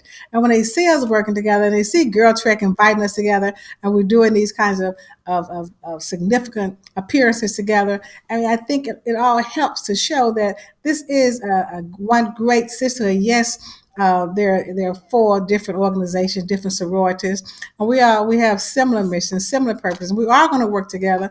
You know, when Beth Smith was talking about healthcare.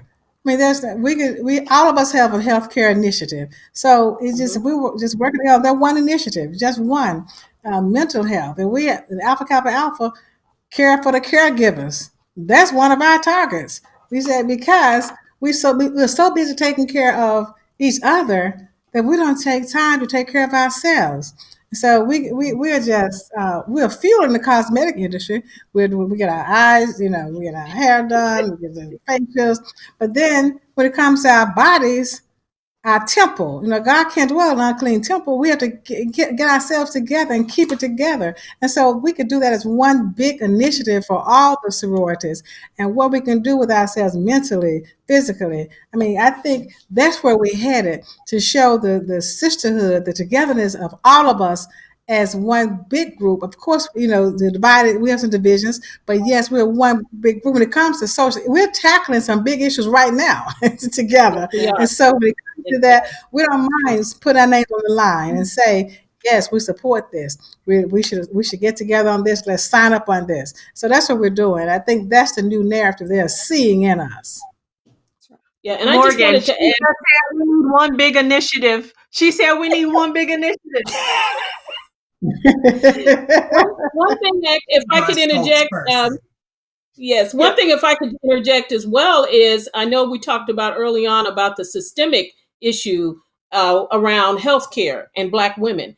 And that's one of the things that we are all tackling, again, all 4 of the national sororities.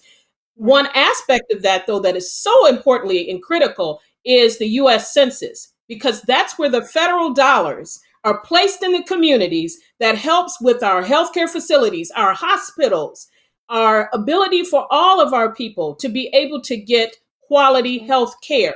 And when those dollars are not there because we were never counted, then it just exacerbates the problem. And so we know we are all committed, all 4 of our organizations, with working to promote completing the U.S. Census to be counted. Sigma Gamma Rho has a national partnership with a 30-second video approved by the U.S. Census Bureau, so that we are telling our members we must get counted. Share the information across our respective communities in the cities and towns where you live, because if we're not counted, those dollars are going to go away. Not only that, but then also redistricting as we look at our voting rights and to make sure that we are electing people who have the same mission and platform and things that matter to us.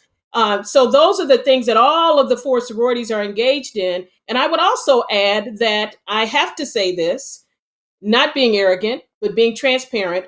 These 4 presidents, we are demonstrating, not just by in words and deeds, as Dr. Glover said, we are demonstrating to our respective members how united we are to improve the quality of life of Black women, children, and families. And they see that. We have all gotten resounding reviews and commentary from our respective members.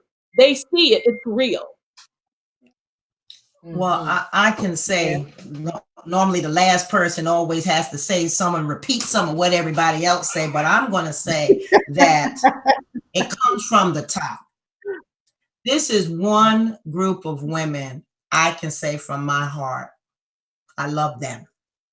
No, I really love them because they've opened their hearts, they've opened themselves, and they've befriended me. And I know as a leader, you have to have other people that you can talk to, that you can meet up at the airport with, or you can ride on the plane with, or you know, sometimes you got to get on the bus with them, you know, but wherever you got to go, we can do it together. And that's what we're trying to do. In the 2 years that I've been the president, I've been serving with these beautiful women, these Black women that have strength and courage and foresight and leadership. They have taught me a lot. And I appreciate that because because we have to be together. We got to pull each other up. So whatever we do, we try to focus on doing things together. We're doing the census together. We're doing voter education, voter mobilization. We're doing things together. We're not separate. And then when it comes to our health, we watch each other. You know, we check, and we want to check on our members the same way. We got to get out there. We're down with GirlTrek. We are supporters. We are runners. We're walkers. We're doing what we have to do. We have Zetas, have heart. We're out there. I tell them that we got to get healthy. We got to get fit. We got to get svelte. We got to be able to live long, because we want to see our children on our children's children on our children's children's children. And the only way that you do that is that you are a village, a community living together, working with each other. And that's what we do. And I can safely say to all of these that are out there tonight that these women, they're the best. And I appreciate them. And they're my sisters. So thank you. Oh, Val. Thank you, Val. We'll pay you later. And I would I'll be be remiss. there. Yeah, I would Morgan, be you're on remiss. mute. You're on mute. Oh my goodness, you're on mute. There's too much good stuff happening here. I wanted to say we want to make sure that the audience gets to ask some questions. So we're going to move on to we're going to answer the call that you have given us. We have your back, presidents, with anything that you needed that's health related, and we will support you to the ends of the earth around the census, around voting, around mental health, and all of your initiatives. If there's ever a way we can do it, we are there for you. So we wanted to tell you about what our call to action is for all of the thousands of women watching this, for all of the women invited in your organization, all the women in our organization across the planet. We even have, I know you all have international chapters. We even have 6 countries in Africa organizing with GirlTrek. So let's get a move on. Let's see the next slide and then move to the interview questions. Yes. So Vanessa, yes.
Vanessa, let me tell you something.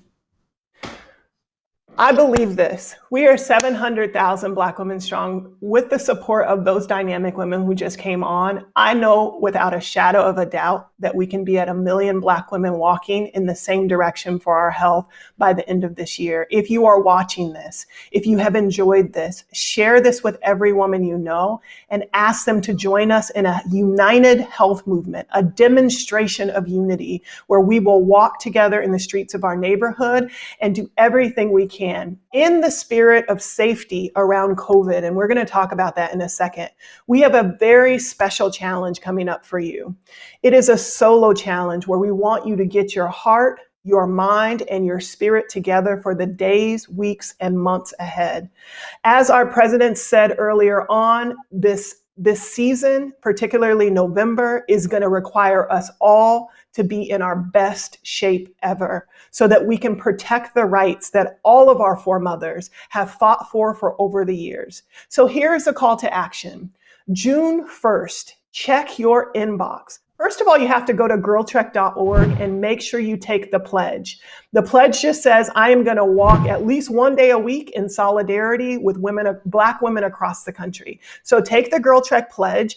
Every other day, you're going to carve out 30 minutes a day for self-care. If you are like me and you are just really pushing for your mental health, if you are a sister who's struggling with chronic illness, the prescription for you is to walk 20 days a month. That's 5 days a week. We promise you, if you do that, it will transform your life. I know it because I have seen it all across the country.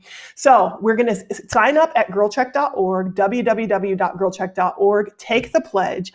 As you take the pledge on June 1st, we're going to issue a very special challenge. Vanessa, do you want to talk about the challenge?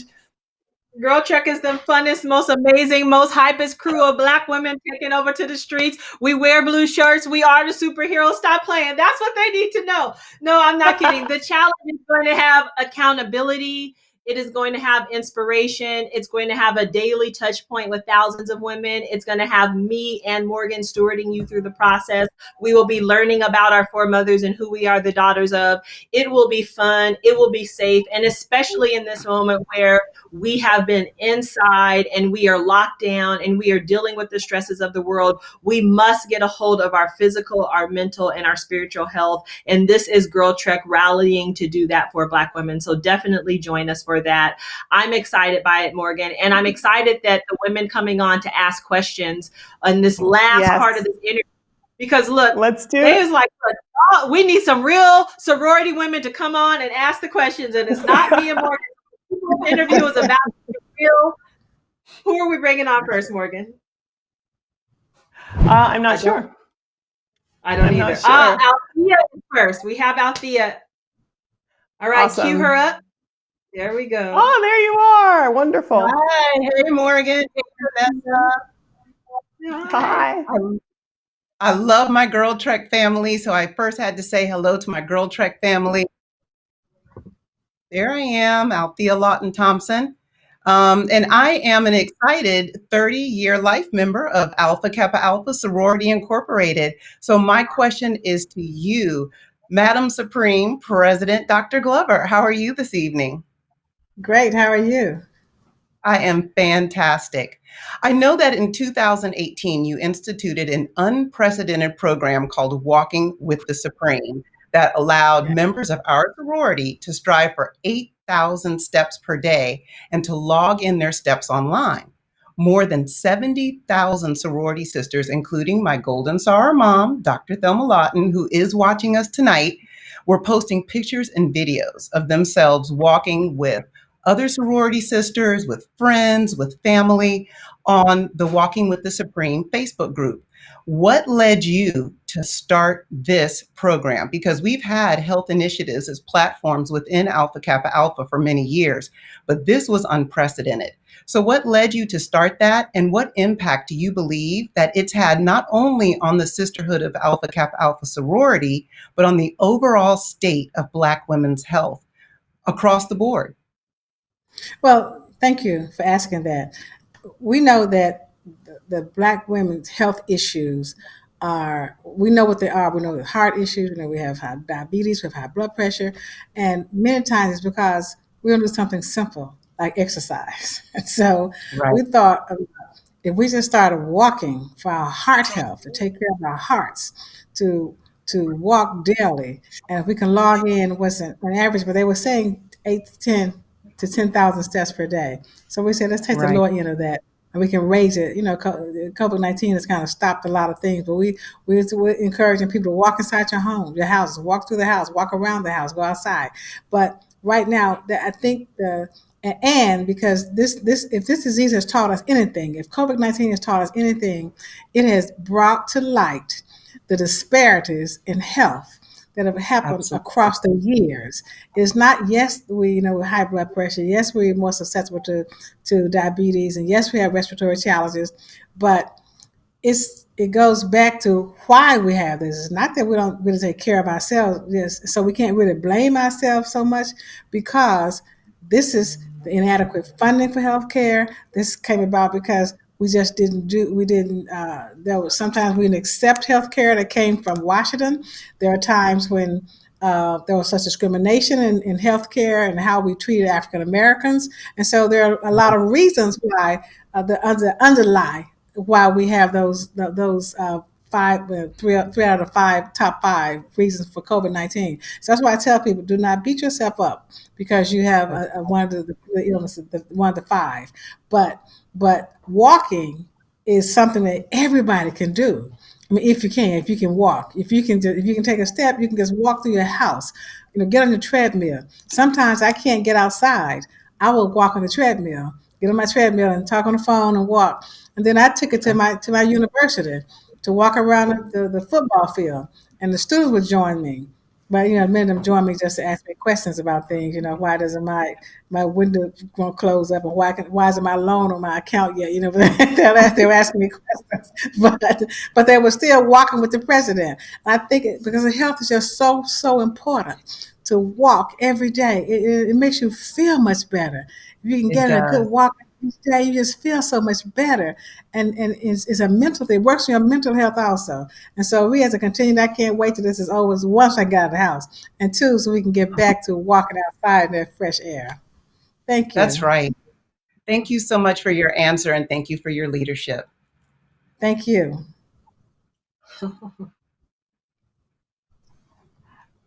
I love that. And I love Althea. She's such an important part of our community. And actually, on Mondays, we do a national prayer and medication call. And she just led meditation for thousands of Black women on Monday. So I love that she was able to ask that question, Morgan. Yeah, it's great. We have our next audience question coming up. And I wanted to respond to you that the 18th U.S. Surgeon General, Dr. Regina Benjamin's on our board. And I think she is a non-honorary member or something of Delta Sigma Theta, something really fancy. A real member. Yeah, She is a member. Yes. She's trying to get it right. Yeah, all of our members are real members. She's definitely, yes. Yes. So she always talks about, I want to get it right, but she's on our board of directors, and one of the things that she used to promote is that walking is the single most powerful thing you can do to improve your health. If you did one thing, don't change anything else, but just walk 30 minutes a day, that your risk of heart disease, stroke, diabetes would decrease your risk of it by 50%. So you're absolutely right. And I'm so glad that Althea asked that question. It was powerful. All right. So we have our next. Yes. It's Dr. Kim Sexton Luter. Is that right? Good evening, everyone. Oh, I'm so pleased to be here tonight supporting this sisterhood of girl trekkers. And I'm here representing the Concord Alumni Chapter of Delta Sigma Theta, but I am also a Girl Trek organizer, and I have walking groups here in Kannapolis, in Concord, and Greensboro, North Carolina. And we are all about helping to reach that 1 million by the end of this year. So as I've been listening, I've heard a lot of my questions asked already. So President, I just want to ask you, I have watched you navigate through these crazy COVID times and make decisions that you knew were going to just disappoint your sisters, but you had to do what you had to do, and you just had to make it work. And I just want to ask you, what do you think post-COVID times will look like for those of us in service organizations out there trying to do the work that we're trying to do while we're being encouraged to social distance and stay away? Wow, that's a good question. That's a tough question. What will we do in post-COVID times? We're facing a new normal, and a new normal happens on occasion. This is the opportunity, to be honest with you, for us to expand our reach.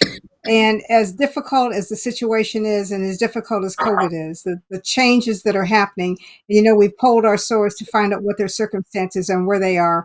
And in order to deal with the situation and still communicate, we have had to use virtual media a lot in technology. What I've seen, though, is because we are virtual, we're able to reach more people more frequently. And I think that's one of the pluses of it. But the downside of that, and a new initiative or a new focus that I think we're all going to have, whether it's Delta Sigma Theta or other organizations, is making sure that our community has access to that technology. The impact of COVID-19 and what we've been able to see in terms of concerns about our children in areas where there is not technology and where they don't have internet service. And now we're talking about going back to school and the CDC's new requirements that you're so many feet apart in a school, that only so many students can be in a class. That means more students in our new normal are going to have to be able to use technology and have access to the internet to get their education and their training. That means we have to, as we focus on social action, for example, make sure that we have laws and guidelines that impact us, that make sure that we actually put laws in place and put guidelines in place and put money in place through legislative activities that provides more internet service, that provides greater access. We have less access that we've seen through COVID in terms of our communities getting health care. Concerns about groceries in the neighborhood. That's a part of that census plan that we have. What do we do? And we have to plan now to make sure legislation. So if I tie COVID to social action, and I have to do that because I can't help but do that, we have to make sure that our new normal and the outreach that we have as an organization extends to making sure those things where we have been negatively impacted, that are the people we vote for, that the census that we take, that we know that we have to be counted and make sure there are provisions for equal access for everybody. And the effect of that, the impact, the necessity for that is greater than it ever should be. So the new normal gives us more energy in terms of what we need to put our arms around. Where do we need to expand our reach in terms of an organization, or for all the Divine Nine organizations in terms of what we touch? What do we do to make sure we increase the power in our voice so that the next time a crisis happens, we don't find the African American community suffering unnecessarily because we didn't take the time to make sure we did all we could to guarantee equal access? I hope that makes sense in terms of an answer.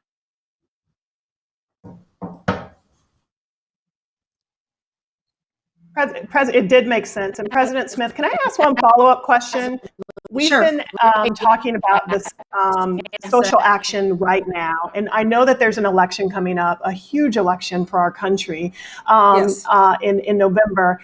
We've talked about, and I want to give everyone listening a prescription on social action around that. So we've talked about the census. We've talked about really looking at voting.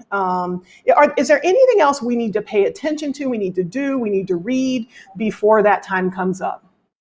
You know, and that's a good question. And, you know, as we're sitting here talking about the daughters of, and I think of Delta Sigma Theta and the question that I was first asked, you know, we're the daughter of Mary McLeod Bethune, the daughter of Mary Church Terrell, the daughter of Barbara Jordan. Delta Sigma Theta is the daughter of Shirley Chisholm. And all of those women, the daughter of the 7 women that we have in Congress right now, we need to make sure our voice is heard, and we need to be in those seats that they sat in. And that's the one piece we have got to make sure we're doing. We have an initiative we're working on now where we're trying to get Black women to run, Deltas to run, so that we can be in the seats at the table, to make sure that we are taking care of those things we need to do in the environment we're in the future. It's difficult to be forgotten if they have to look at you every day. And I think that's important, that they have to look at us every day and understand where we are. And it was Shirley Chisholm that said, if we can't get a seat at the table, then we have to bring our own seat and make sure it's at the table, that we're speaking loud and speaking our voice. So as you're out there with these young women that you're working with, and all of us that you're working with, and as members of all these organizations, we need to make sure, especially in the era of Black women, and I think it is, because I think there's a lot of strength and power in our voice right now, that ancestry we have of a history of Black women being in front and leading, we need to take full advantage of that. You know, they always underestimate us. That's one thing I find about, especially some people tend to underestimate us. And I always tell my daughter, I think that's a great thing, because if they underestimate you, they can't see you coming. And so let them do that. But in the meantime, let's quietly make sure that we are getting at the seats in the table that we need to be, so that we can make sure that we are the difference, that and we have a voice in that difference that we're making. I think we have to do that and have to focus on making sure we're preparing people, that we're supporting each other, that we're doing the kinds of things we need to do to make sure the future is what we want it to be. We can't do that if we're sitting behind the scenes. Oh, I love that answer. I love that answer. All right. Let me add to that. I was going to say the 2 most important issues facing us right now, the census and getting out to vote. I mean, those are so important that we can't stop underscoring that. I mean, we talk about voter registration. That's great. We are registered folk to vote, but getting to the polls, that's what's important. If we don't register anybody else to vote, we have enough registered right now to win this. Well, to win the elections, whoever that might be, nonpartisan. So when we can get folks to the polls to vote, we got that part down pat, registration. But it's so significant. Voter education, the engagement, the voter mobilization. That's what we must do. Get folks to the polls to vote. And then Valerie mentioned the census. I'm sorry. Seven-Gun Road missing the census. We can't say enough about that. Deborah, I'm sorry. You know how it is when you're under pressure. If you're not counted, you don't exist. You know that. And we must be counted. We said the census determine how many seats you get in Congress. I mean, it impacts our daily lives. They talk about our community needs, our poverty levels. They say, the census tract over here is the greatest one in poverty in Nashville. Well, the census does it. How the districts are drawn. Do you get more seats, less seats, more money, healthcare, businesses? Right. So the census and getting out to vote. And yes, and I definitely agree, Beverly, we must run for office, must prepare others to run for office. I just said, if my dad called himself a politician. He made sure he ran everybody's campaign. And I grew up running campaigns. I never want to run myself. I want to run the people who run the campaign, run the people who run. But anyway, we get people prepared to take these offices, and we can't just say, I'm here. If you've crossed that river and you brought nobody with you, you've accomplished precisely nothing. So you must have somebody else in training. There's somebody else who's ready to run Tennessee State University. Not yet. Right. There's somebody else who's ready to run Alpha Kappa Alpha.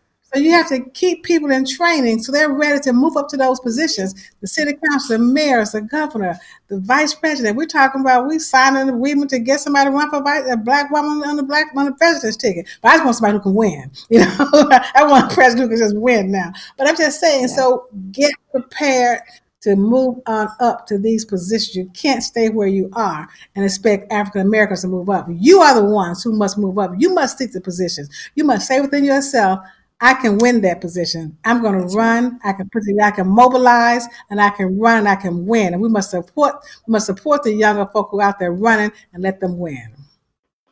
All right, Dr. Glover, you done told us all. Somebody out there going to run for local, for national, for state. Yes.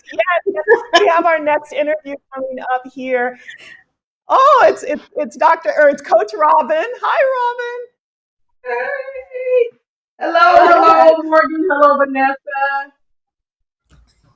Hi, my question is for Madam Grand Val. How are you? How are you? I am well as can be. Good. My question. Well, first I want to acknowledge you for the support you've given us in light of the fact that our dreams were crushed when everything had to be canceled in terms of us coming to DC. But thank you so much for keeping us encouraged and keeping us notified as to the things that were going on step by step. But part of what I want to know about is, like, as we're spending more time in this virtual world, it's helping to bridge the gap between generations. But what impact is that going to have on us as an organization, our reach, and maintaining the cohesiveness that we have as sisters? Because we're on computers seeing each other now. Like, we're connecting on computers now. So is there something else that can be done in terms of maintaining that sisterhood, that feeling of Zeta?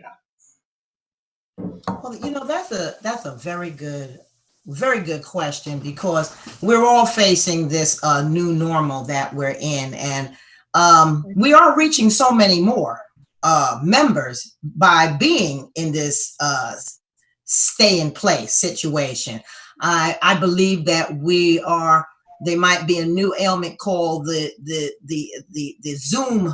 Zoom ailment, because we're all doing Zoom, we're all on WebEx, but at least what we're doing is we're reaching each other, and we're trying to touch through that right now. Now we've got to get ourselves ready for post-COVID. So what does that mean? That means that now that we've been sitting here and we've been making sure that we have those those Mondays where we're reaching out with prayer, and we're having those weekly incentives and those challenges and the things that we can do. We can all do that now. But what now does that mean as you're talking about moving forward? Well, moving forward is going to be on the plate of leadership. And for me, leadership always starts from the top and moves down. How am I going to continue to mobilize and keep everybody involved? We have to understand where we are. I have to make sure that everybody's educated, number one, in safety when we are able to start moving about. How are we going to do that? What are going to be some of the rules?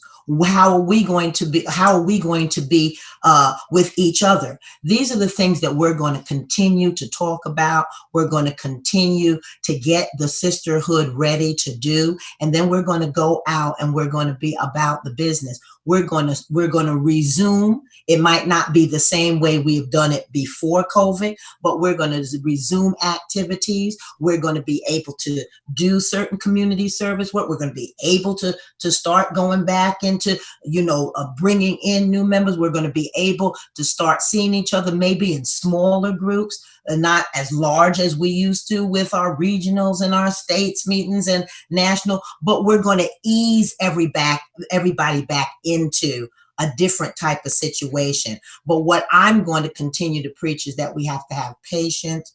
We have to listen. We have to understand that things are not they're going to change. Just like 9/11, post 9/11 is different from pre 9/11. So you have to look at post COVID, and that is going to be different from pre-COVID. We're going to have to learn to pivot. That's my new phrase. We pivot because we're going to we start here, and then we're going to pivot, and then we're going to change direction. So what is that direction going to look like?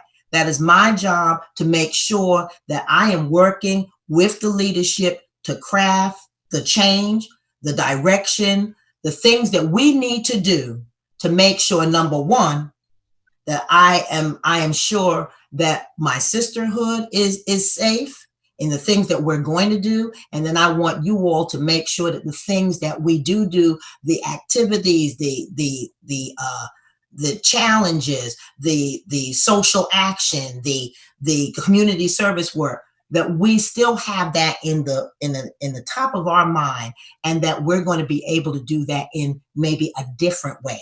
And we're going to look and investigate how those ways are going to be, so that we can help you. And we're going to have a hotline open. We're going to make sure that we have those that can help us, that will be able to get us to the next level, because that is the job, making sure that my sorority gets to the next part, and that they're going to be able to make it post COVID, and how we're going to excel by doing that, because it's never a failure is in my vocabulary. We're going to excel because we are what we are here to do. We're here to help God's people, and we are God's people. We're going to help ourselves, and we're going to help everyone else.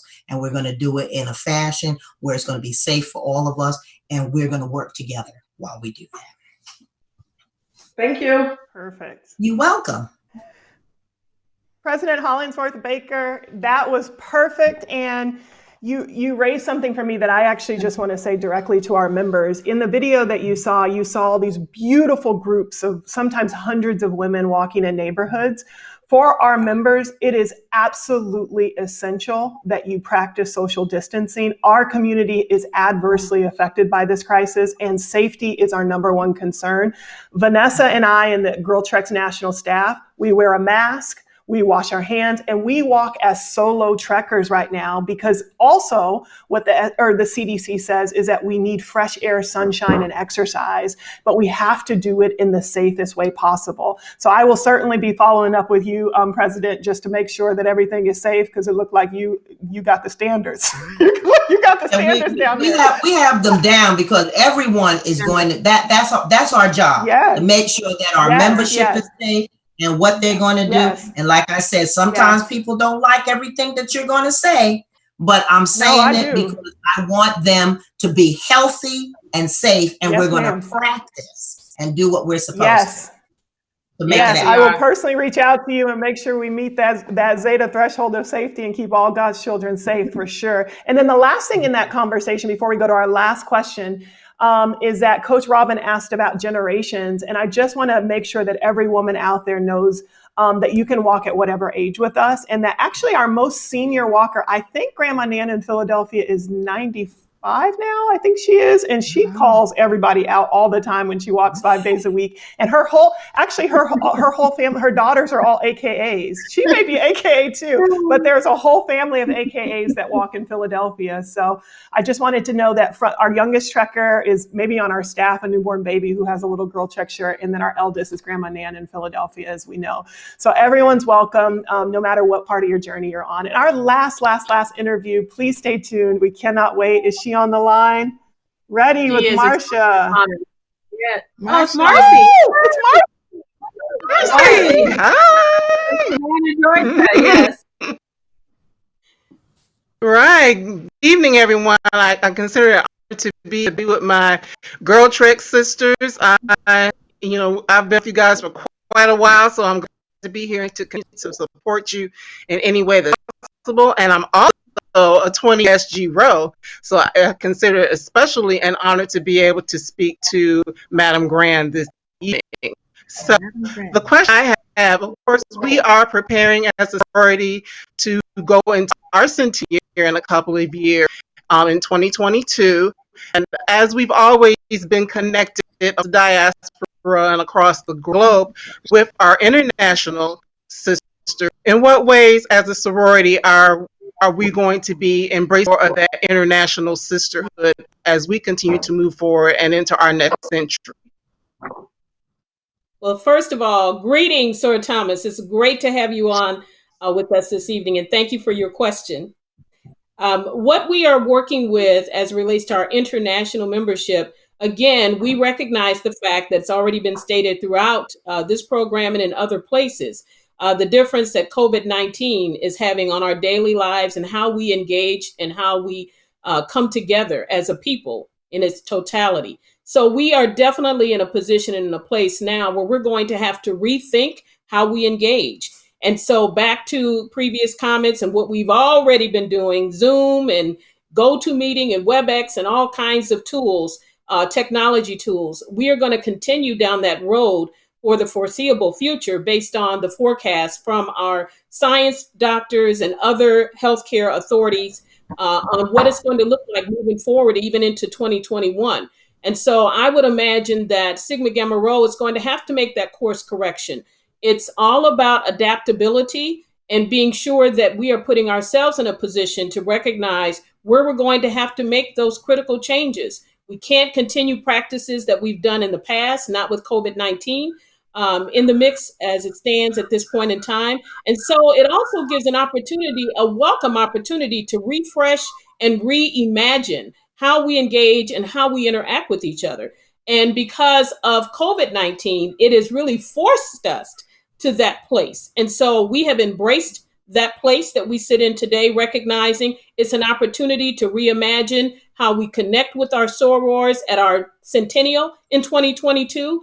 It's forced us to rethink how we connect with each other, even in current state, and how we're able to navigate through COVID successfully, which we have done very well at this juncture, and how we're able to be consistent to ensure that top of mind is the health and safety and wellness of our membership, and making sure that we're giving guidance based on scientific fact, based on noted, educated, informed, and agreed individuals who are subject matter experts in the place around COVID-19 and what we need to do to protect ourselves, and making sure that as members on all of our levels, regionally and locally, are engaged in ensuring that they are also practicing safety, wellness, and making sure that we are caring for ourselves and each other in our communities. So I think it's going to be a reimagining of greater extent of technology. As you know, several of our chapters and several of our regions, actually, a couple of our regions, we're all working toward virtual conferences over the next several weeks. Sigma Gamma Rho is going to have our first virtual boule in July. So it is really pushing us to reimagine how we connect with each other, and we can make it happen. We're confident about that. for your answer. What a rich conversation tonight. I want to just personally thank every single woman who came here tonight to listen to these wonderful women, and to our guests. Vanessa and I just are in constant search of advice and mentorship and prayer. And I'm so grateful to have met all four of you, and hope that you will continue to pray for our movement, and hope that we can call and ask when we have a question about the census, or when we have a question about social action, or when we have a question about all of the myriad of things that you spoke about so eloquently.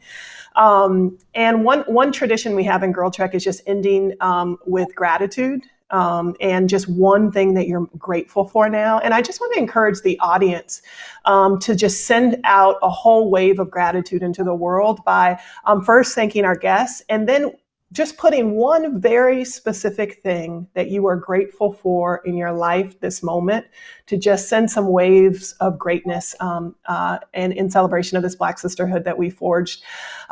So Vanessa, would you like to start?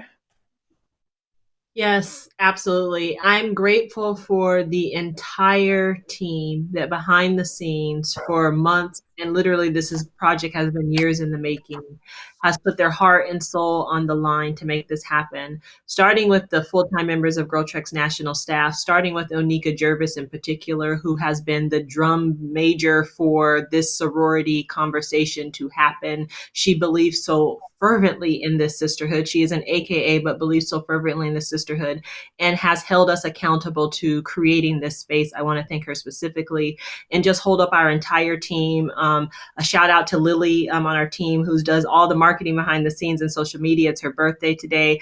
I say that to Lily. say, we do nothing as Black women without other Black women. And although you see Morgan and I on the screen, trust and believe that behind the scenes, there are so many women, from Chantrell, who did the visual art, to Jewel, who does the media, to the Rashonda and Jada. And I could name everybody by name, but I'm grateful for them, Morgan, in this very moment of this conversation. And I'm grateful for you and the 10, 15, 22 years of friendship and sisterhood that we have had personally, our own little gang, where we have been growing this GirlTrek movement. I'm grateful for you.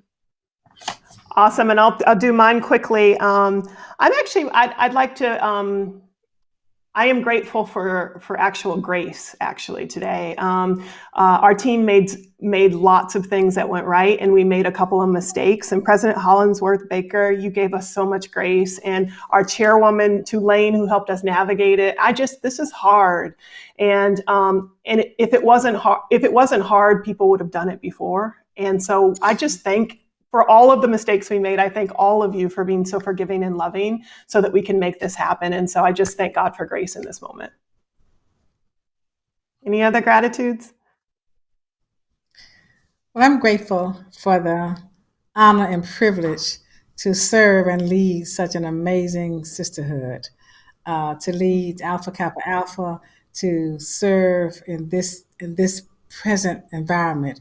I'm grateful that I'm the leader in the COVID-19 world, because I know that from every challenge comes an opportunity. And this is a pandemic, and this is the problem, but I've learned never to waste a problem, never waste a pandemic, never waste an issue. And so I'm thankful to the Divine Nine. I'm thankful for the other three leaders of the sororities, and to GirlTrek. And thank you all very much. And so may you be all that God has ordained for you to be. God bless you. Well, I have to say, the first thing that always comes to mind for me is I'm just grateful to God for the life He gave me. It is not always the easiest life, but it's my life. The purpose that He has given me is one that I've tried to fulfill, and I am most grateful to my God that He has given me that. Beyond that, I am so grateful for my family. My husband, who calls himself James Bond, but that's a whole nother story. But anyhow, grateful to him and my children and my grandchildren. I'm just so grateful that I have them. My leadership team in Delta Sigma Theta is the bomb. My staff at headquarters and the leaders I have that manage all the initiatives we have and does it with such grace and power is just amazing to me. And my sorors, I get prayer calls all the time from them. They are so wonderful. They pray for me. They keep me lifted. We've had some interesting times in Delta with tropical storms that we had last year that caused our convention to fall apart, with the pandemic this year, with all the things that go on. But they are always so supportive, and I am grateful to have that. And I have to agree, I'm grateful to you all. I have, if for nothing else, but to see my other presidents. We have not seen each other in a while, I guess, since Selma. I think we saw each other in Selma, and that was maybe it. But the opportunity to share broader where we are and who we are, and the chance to see their beautiful faces and your faces as well, has been a true blessing. So thank you for that. Val? I will go next. I am grateful for the mercy that God bestows upon me every day. I don't always get everything right. And sometimes I don't make the best decisions. I do the best that I can. And I'm just grateful for his mercy and for his forgiveness. And then I'm also grateful for my family. My husband, Robert, of 34 years, has been on this journey up with me through life, career, family, and Sigma Gamma Rho Sorority Incorporated. And we have an agreement, a very strong agreement of support for each other. He is my number one fan and cheerleader, and does all that he can to help me in every leadership role that I've held in the sisterhood of Sigma Gamma Rho and in my career professionally. And so I am grateful for him and my family, because you can't serve in these capacities and have a career and all the other responsibilities and not have the support of your family. That is number one priority in order for you to be able to succeed. And then I'm also grateful for the love, the compassion, and the sisterhood, the unique sisterhood of my sorors of Sigma Gamma Rho Sorority Incorporated, who continue to lift me up in prayer. We have weekly prayer calls every Monday night that's open to the public. And we have had those consistently throughout COVID, and will continue to have them. And so we are thankful for the prayers, because we all need prayer. And then lastly, I'm so thankful for our presidents, that my soror sister, line sister presidents, and seeing their beautiful faces, us being able to have this conversation to the wider audience, to show our love, our care and concern for each other, and our support that is genuine of each other. And then really lastly, last is GirlTrek. GirlTrek and Sigma Gamma Rho came together in 2018. You all were at our national convention in Dallas, Texas. We had a partnership for a Women's Girls Walk Run.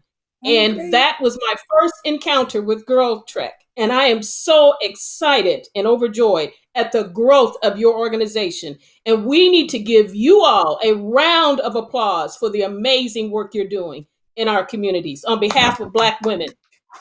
Thank you so much. Oh, thank you. I just want to say that I'm grateful to God for allowing me to be able to lead such a wonderful organization.